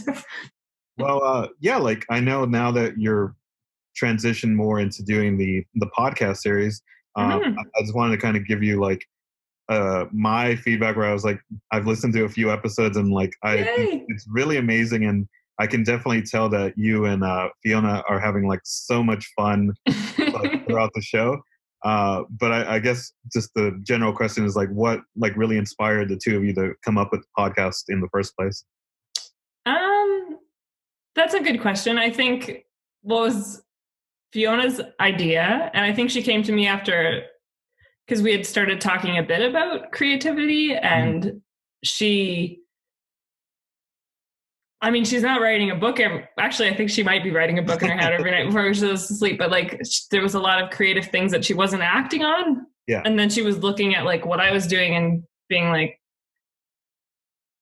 how can we mix this together maybe? Or yeah. So it was her quest to add more art into her life and more creativity into her life that like brought us together in that specific way. Right. Like we're both working. I finished The Artist Way, and she's working through it now, but it's a program by Julia Cameron. It's like a 12-week book where you go through and you read the things and then you do the tasks. And it's about bringing back, I think it's like recovering and discovering creativity or something. And it's like, it's basically therapy in a book. Right. But one of the really interesting things that she says is like jealousy is a map to things that you want. And so now I've been getting better at like naming the things I'm jealous of, because now I know like it's not shameful to be jealous of something. It's actually important. It's like a compass. Okay. And so I don't know. I think I've maybe been like learning more about myself, and it gets easier to talk about it all the time. I don't know. And also like getting good feedback really is encouraging. Like some things that I find like really embarrassing if someone's like, oh yeah, like that really is me too. You know? Cool. So speaking of like just going into these other avenues, like what are some of your hobbies when you're not working on art, or I guess in this case, producing the podcast? That's a new one. The podcast is new. I guess it's been three months for a podcast, which is maybe it's still new, but it's also not new. That's funny. Yeah. Didn't realize that. I guess like before the pandemic, I was learning tap dance, and that was really fun. Yeah. But now I'm at my parents' place for the last like 5 months. So, no tap dance here. I love music. I love dance. I don't know. I really like trying new things, and I'm really an opportunist, I think, when it comes to hobbies. Yeah. I did roller derby for a while and I loved it. I did rock climbing for a while and I loved it. Like I guess going forward, I'd like to be maybe more active, and I love cooking. I love everything basically. Yeah. There are a few things that I don't love. Yeah. Want to make sure that I do your loyal supporters a justice by asking you, of course, some bird strip questions. Like, okay. I wanted to make sure, like, for those that did tune in specifically for that I didn't do him a crime or injustice. So I'm pretty sure you've gotten similar questions before of like, what's your favorite bird and your favorite strip and everything. But I think in the one that I've always wanted to ask you is like, throughout all the 1,000 drawings that you've done so far, has there been like a favorite art style that you've done? Because I've seen you do, of course, different things from traditional watercolor, markers, digital painting, and of course even cake form, which is my personal favorite, really. Right. Yeah. That was a good cake. Yeah. But yeah, I just wanted to see like if you had any preference in doing these different art styles. That's a really interesting question that no one has ever asked me. So here's the scoop. Exclusive. Yeah, I guess like I really have tried a lot of stuff, like all different kinds of painting and also like digital art and I think like my answer feels clear to me because I remember when I was doing digital art for a while, like I was on vacation or something and I was like, I'm not going to lug around all this paper anymore. I'm not going to bring all my stuff. I'm just bringing my, the bare minimum.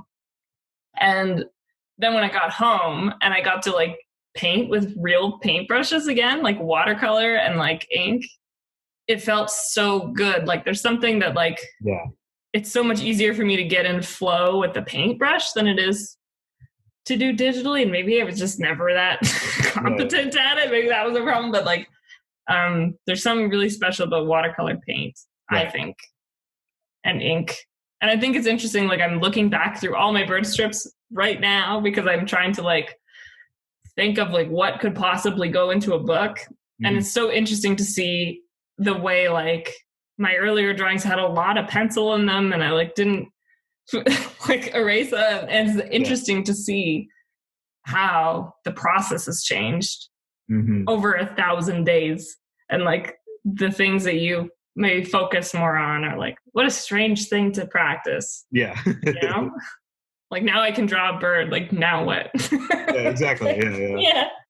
My final question is like, what has been either one of your favorite projects or like either your favorite project or multiple projects that it doesn't necessarily even have to be bird strips. It could just be anything that you've loved working on in the last few years.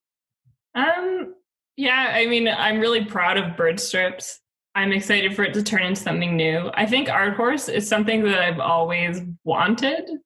Like it's almost something that I always wanted bird strips to be, but could never be because that doesn't make any sense. So it's like, it feels like it's exactly the thing that I want to be doing, which is, I've always been really passionate about inspiring people to do art and to like find their creativity and to do whatever it is that they are like stuck about or wanting to do, because I am stuck and wanting to do and I can't and it's hard. And I think like the cool thing about Art Horse is it's like this stage for me to like try out things. It's like a funny excuse to try things and it's really exciting. So I really like that. But when I read your question, the first thing that came to my mind was there was this really interesting project. I've never done anything like it before, but it was like probably, I don't know, 5 years ago or something. There was a friend of mine organized this like super secret project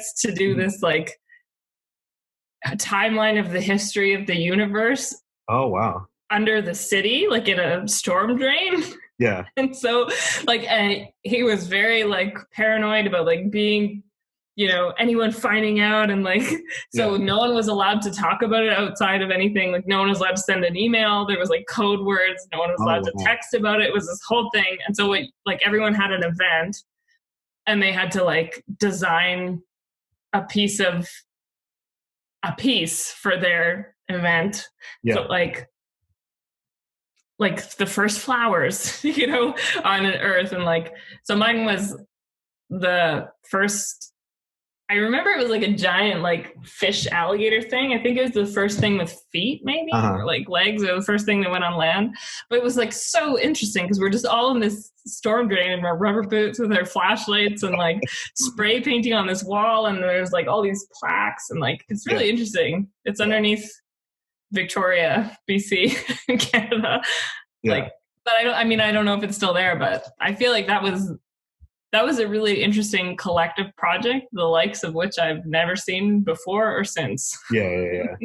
I just want to say thanks again for joining us on this conversation. I really appreciate it. And of course, it's been so much fun. Yeah, I want to give you a huge congrats again with everything, with your success with bird strips, and of course now joining your new journey with Art Horse and the podcast. Did you have any plugs that you wanted to mention before we head out? I guess you can find bird strips on Instagram. At bird strips. And you can find Art Horse at arthorsepod.com and arthorsepod at Instagram. On Instagram. Sorry, my dog just walked in and he just got a haircut. I don't know if you can see he wanted to get the final plug, so that I think that's why. Yeah, he just had to. Yeah, that's Ben. So yeah, listen to Art Horse and check out bird strips. That's it. It's been approved, so. Yeah, that's right. Just so you know, it has the paw of approval, the stamp of approval. I can't think of a better way to end it out than that. So. Cool. Thank you so much, Jess. Yeah, thank you. Hope you have a great rest of your day. Yeah, you too. Take care. Bye. Take care.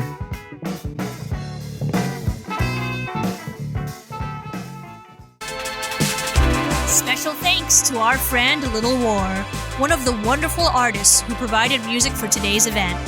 His albums are available on Spotify and Bandcamp.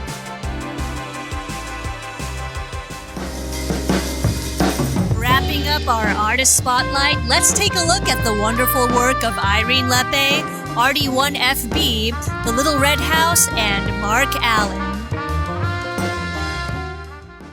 And welcome back, everybody, to Art of the Bay. We are being joined by our good friend Joe Vargas for this next round of the Artist Spotlight. How's it going, Joe?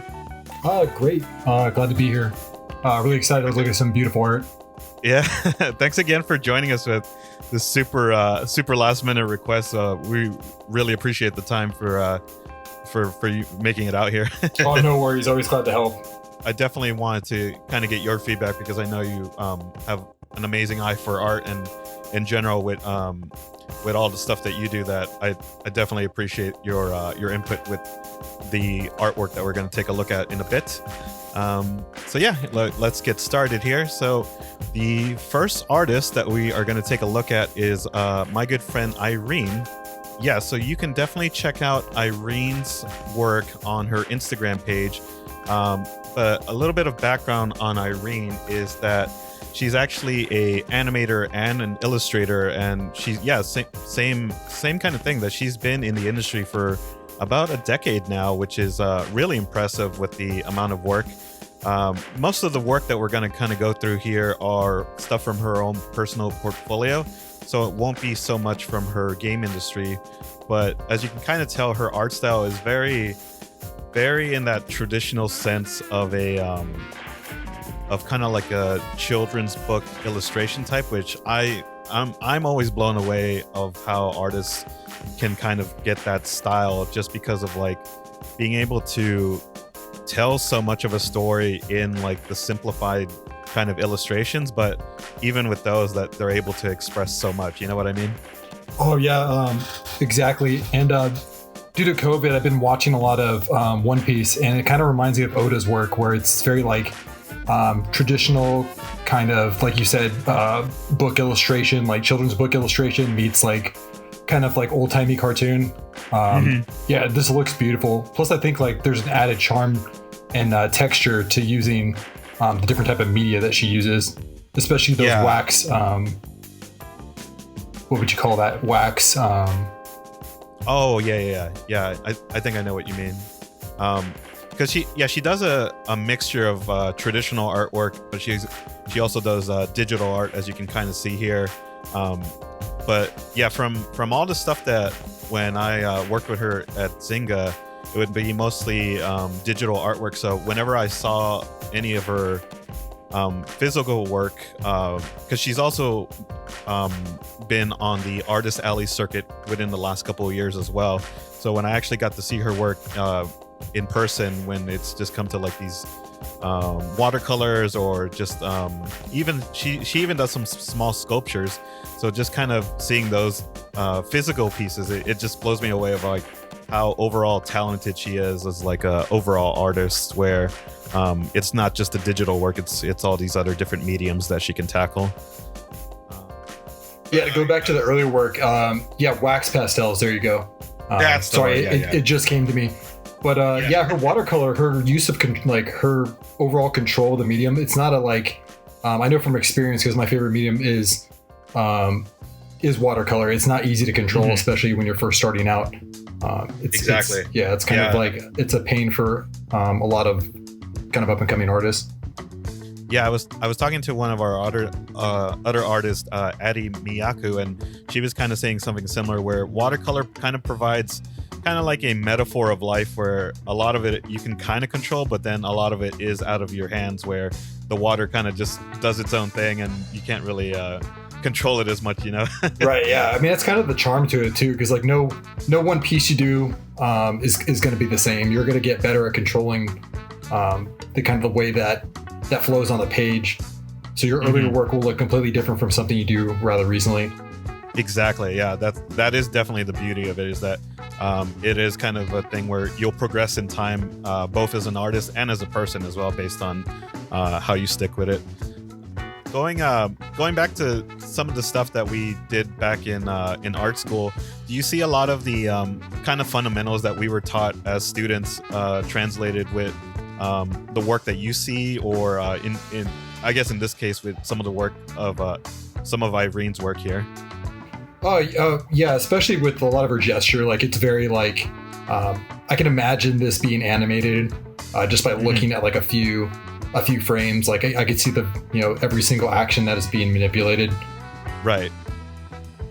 A very good use of anatomy within her own style too. You can tell that she has a strong anatomy background, because you can't convey your own style without having that basis, and you can tell that she has a strong command of that. Exactly. Yeah, I think that's probably one of the hardest things to do, even with these like these animal illustrations, that you can see that the anatomy is stylized, but it's definitely in the correct proportions of everything, where I think that's the hardest part that you can do when you start doing any kind of character artwork, is that especially when you start doing more of the fantasy or fictional art style, that it's really easy to get kind of blown out of proportion. But when you know your anatomy fundamentals are strong, then you can definitely pull it off, like how she's done in these pieces. Yeah, you can definitely tell that she's pushing and pulling her style, and it's not coming off as anything other than her having mastery over those primary skills as far as figure drawing goes. Totally agree. Yeah, I what I really like about her style, and in general with kind of these like illustrations, is that you're able to kind of capture so much, like kind of how you see in this piece, is that it's all about the expressions on like the characters, and just the simplified look that it kind of conveys everything. As we're slowly wrapping up with Irene's work, I definitely wanted to give her a shout out for just kind of continuing doing these October prompts as well. You can definitely check it out on her Instagram page at the moment, where she's doing I believe another Friends Inktober prompt list. So you can definitely go check out her page to just see like the work in progress that she has. But yeah, we'll move on to our second artist in a few seconds here. But yeah, overall, like what did you think of Irene's portfolio overall? It's just really whimsical and beautiful and charming, and like we were talking about, it fits like children book illustrations to a T, or like small news strips that you would see in magazines or different type of articles. It just it's very like you said, gestury, and kind of great for kind of graphic tees or posters. Like it has like that very clean, kind of elegant look to it. Exactly, totally agree. So the next artist that we have is RD1FB. that actually, I had to actually ask him what it stood for. So Artie is just an acronym for his name, Art, and then FB. I thought it was Facebook, but of course it wasn't. It actually meant fingerboards, because he does specialize in these miniature skateboards, and you can kind of tell here he also does a lot of different other types of miniatures. So I think when he kind of sent in his submission at first, he stated that a lot of them are kind of just objects that are kind of just bare, and then he literally just starts going in on them. For example, with this UPS box, where I believe he just bought the miniature, but then from there he literally just went in there and added all these hyper realistic details that kind of make it like pretty much a 1-to-1 scale of like what a tagged a box would look like. So to me it's just amazing of the amount of details that you can get. I think of course he kind of gave it that rust look himself and everything. Same thing here with the dumpsters that I can't even imagine the amount of hours that you put into something like this. On top of that, to get all that insane detail with like something at that scope, you know? Yeah, I actually just saw it as a real object and just a photograph of something that was a 1-on-1 scale. Yeah. So this is rather impressive to me, especially being a figure collector and a statue collector. Like I would pick up something like this. I would buy this. Yeah. He specializes right now. I believe they're all commission based, so I don't think he has like a specific line of them. But if you check out his contact information on his Instagram page, you can definitely reach out for any commission work. But yeah, like the stuff that you're seeing here is insane. How even though it's just it's literally just like a dumpster and like a trash can, just the amount of detail that he actually just goes on and makes these insanely small props. So to me, you'll see a video later on, but it's literally him doing the cutouts for like the plastic bags and putting the stickers on those. And as you can see here, all the details when it's the bags with In-N-Out and McDonald's and it's just even it's so intricate. Like, and it's just so like if it wasn't on a desk like that. Like like you said, like that first image, it just looks like a street corner. I was like, this looks like a real dumpster. Yeah, and yeah, you can kind of see in the video here that he's literally putting on the thank you on the plastic bags. So it's just the hyper amount of detail that he puts into these miniatures really blows me away. That I don't think I've definitely seen other artists go for the 1-to-1 scale, but not at this level where like every single item is detailed. I've seen miniatures before where the core object is the one that's hyper detailed and realistic, but the way that he kind of goes out of his way to make every object inside of the main object as detailed is really insane to me, you know? Yeah, there's an insane beauty to this, and like you said, it's very intricate, very detailed. Like the way that Modelo box is folded and closed, like we've all done that. We've all done that with real boxes, you know what I mean? So it's insane. It's kind of blowing my mind right now. Yeah, because I think even since I know you definitely have an amazing collection of action figures and toys, that you don't get this level of detail unless you're paying like premium price with any toys. So just seeing like the scope of detail that he puts with these miniatures is insane to me. And yeah, here are some of the skateboards that he kind of he does. Yeah.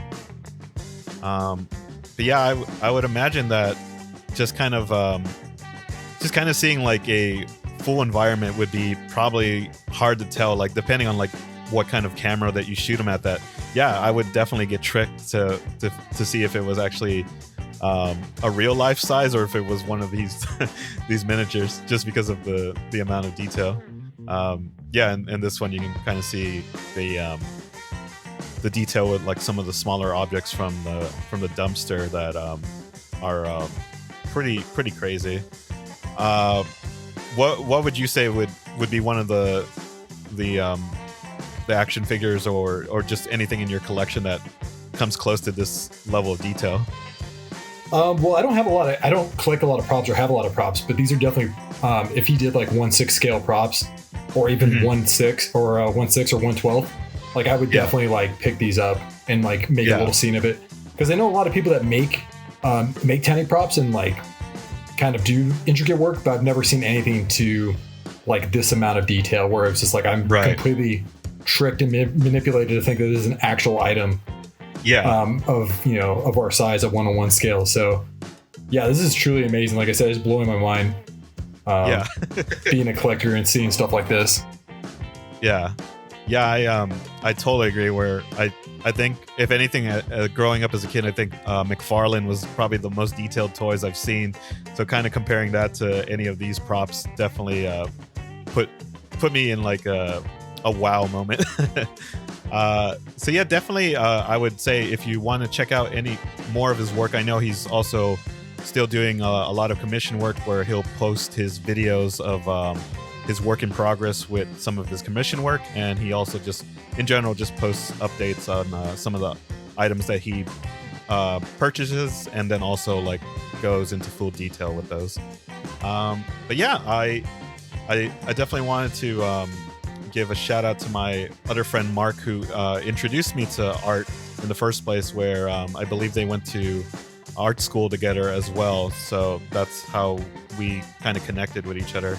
But yeah, like I said, with what I love about this show that we're trying to do is that we're showing a different range of artists in different mediums, and just kind of comparing the first two artists. It's just really amazing to see like how art can be interpreted in different ways. So up next we have the Little Red House, which is another friend of mine, Addi. So she actually has a stationary small business where she kind of focuses more on different types of stationary items when it comes to coin purses or pillows, notes, stationary notes where you can just kind of jot things down. So her art style is very similar to Irene's when it comes to like that illustration format, but as you'll see here in the different pieces that we kind of go through, she of course she has different postcards, and she actually launched her latest custom stationary postcards where you can actually kind of customize the front and back of the card. So if you wanted to if you wanted to send it to a specific friend for a different occasion, she offers that level of customization as well. But yeah, just kind of going through some of the work here, you can kind of see the art style that she kind of has. Yeah, it's a very beautiful kind of painterly style. Like you said, very similar to the first artist that we were looking at, with from a texture standpoint, and from and once again, like having the type of commandment over the basic principles of anatomy, and and beyond that, to come up with their own style. That is this is beautiful stuff, highly marketable. Like I said, like that pillow right there, I can imagine my wife wanting that or owning that, or put up a piece of art. It's just, like I said, just gorgeous. Yeah, I think that's the beauty of her items, is that she has such a wide range of items that, for example, as the ones that you're seeing here, that it can range from cats to bunnies to dogs, that she's definitely done the research to kind of like scope out every market possible, that you'll probably find a piece that's specifically aimed for you. And of course, just adding with her same charm, that you can kind of see her art style throughout throughout the different pieces, that you can definitely know that it's her specific art style. Yeah, see, they got me. Like, that's my market right there. I love Corby's. Yeah, it's a beautiful drawing. Like, I would love that on a t-shirt, or to hang that up on my wall proudly. So yeah, I think she's really tapping into each market. Exactly, yeah. And I think that's definitely the hardest thing that I've talked to several artists about, and maybe to kind of get your input as well, that finding your own art style is probably the hardest thing as a newer artist, that you kind of struggle where you try to either mimic one of your favorite artists or just do an altered version, but you really just have to put in the time with anything really to just kind of develop your own style, you know? Yeah, it's just an ongoing process, and it will keep changing over time. Like, I know there's times where I've taken like a hiatus from art and then come back to it, and I'm like, man, my style has just completely changed. And I feel like my grasp of anatomy for some reason got better. Like, it's just kind of weird how some of that stuff actually works when you take a step back and come back in. Or vice versa, if you're just hitting it hard the entire time and not taking a break, your style is going to change, and you're going to come up with something that you're maybe indirectly kind of feeding into by seeing, you know, somebody's art or watching a certain show. But yeah, it's nice to see when artist progression through time, for sure.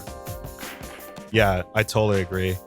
Yeah, the way that that I've seen so many talented artists throughout the years when it comes either to seeing them develop their own style at art school, or artists at the different companies that I've worked at, just kind of seeing their style progress even there is impressive, because especially for projects like in the gaming industry, as I'm sure you're aware of, that you can kind of see the development where if a project takes up to a year to make, you actually see that progression in style from different artists. Yeah, exactly.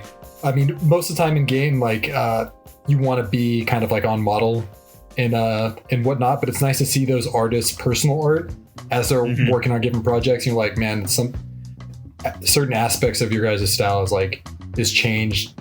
Maybe not like super drastically, but you could just kind of notice it over time. Exactly. Yeah, I totally agree. Yeah, the beauty about her work as well, like I mentioned earlier, that it's stationary, so she does have all these different variations of the same work. So yeah, in case if you wanted them on stickers or pillows, as we mentioned, that she has done an amazing job marketing herself to kind of to have that range where, like, yeah, if you specifically wanted it for a certain case, that she probably does have it covered. So I'm really amazed about how not only is she an amazing artist, but the way that she's able to market herself is truly amazing. Yeah, she's covering like a large breadth of different types of I would call niches, like, you know, kind of food that has has personality, or like dogs or cats that have, you know, certain personality or charm to them. Yeah, so it's definitely, yeah, it's just great. It's coming across well. Yeah, I agree.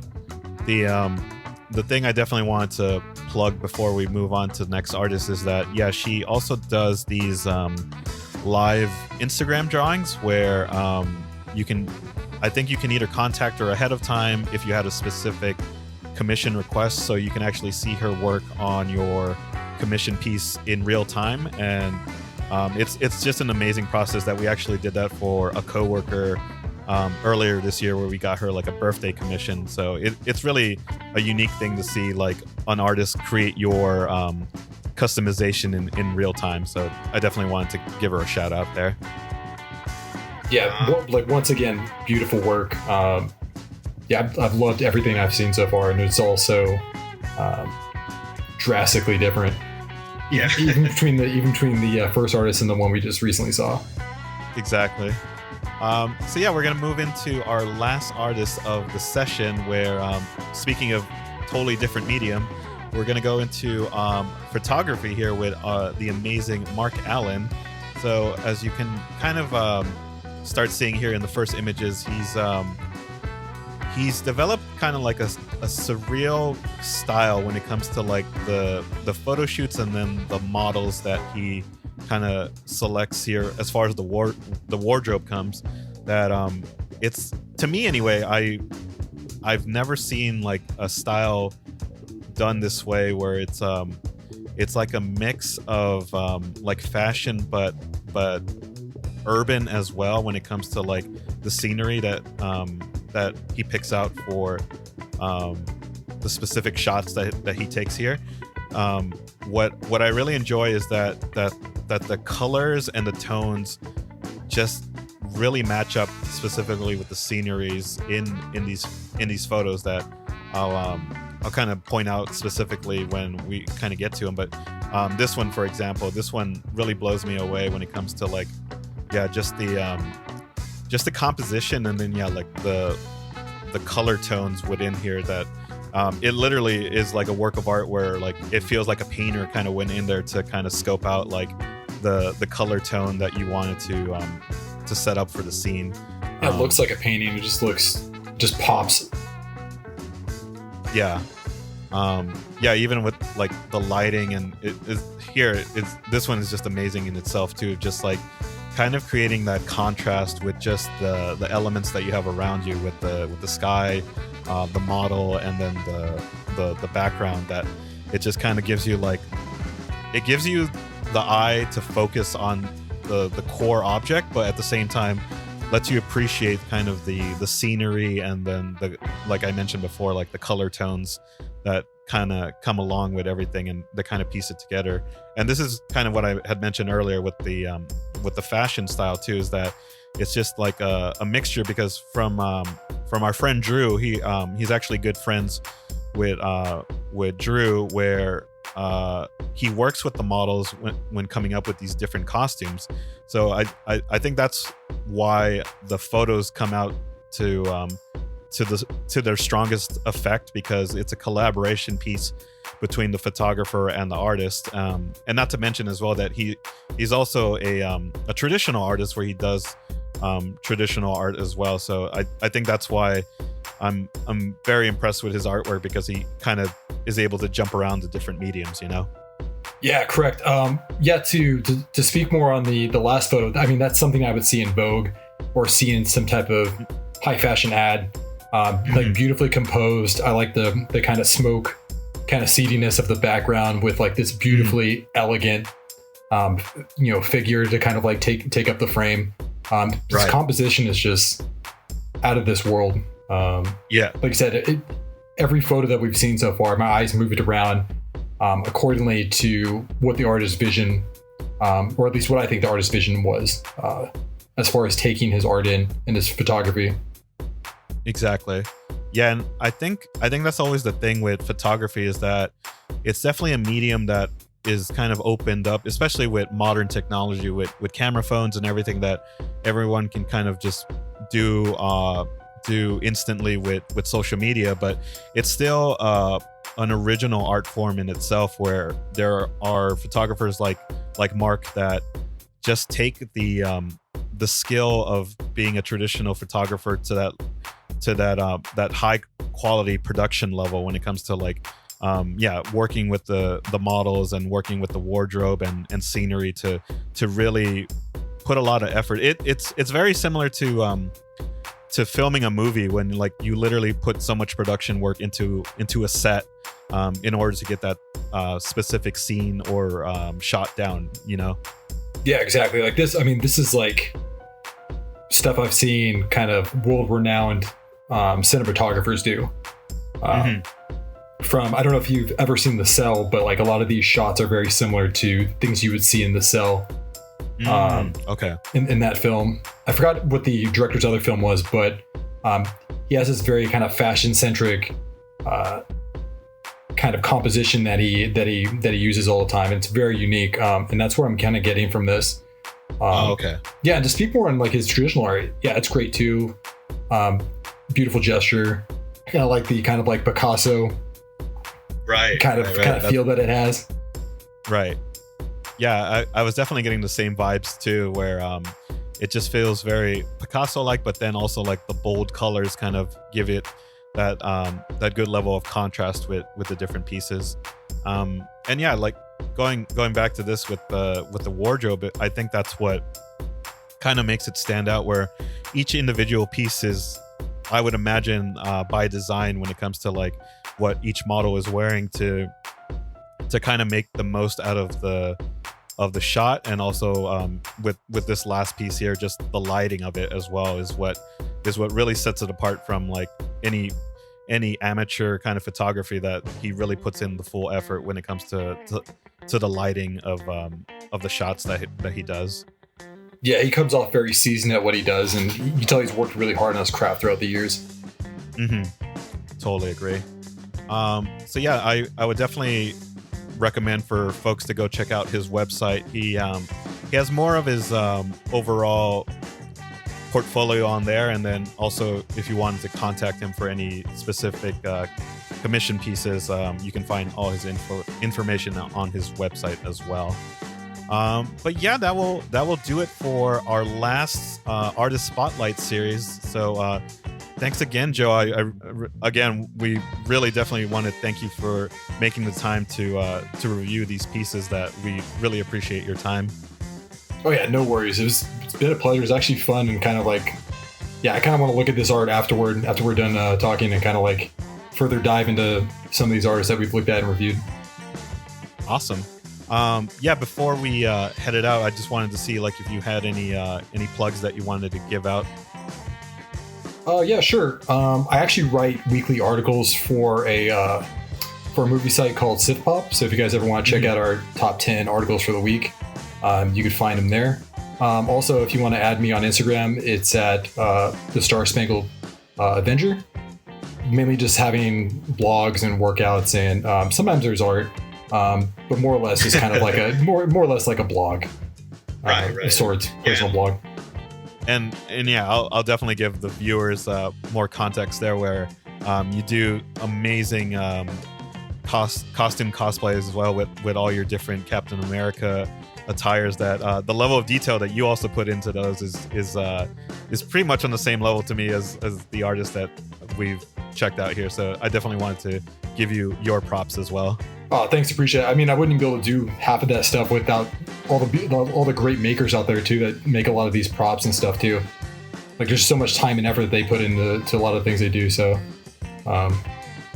yeah, yay art, creativity. So awesome. Well, thanks again, Joe, and yeah, we will see you next time. Take care, everybody. See you guys later.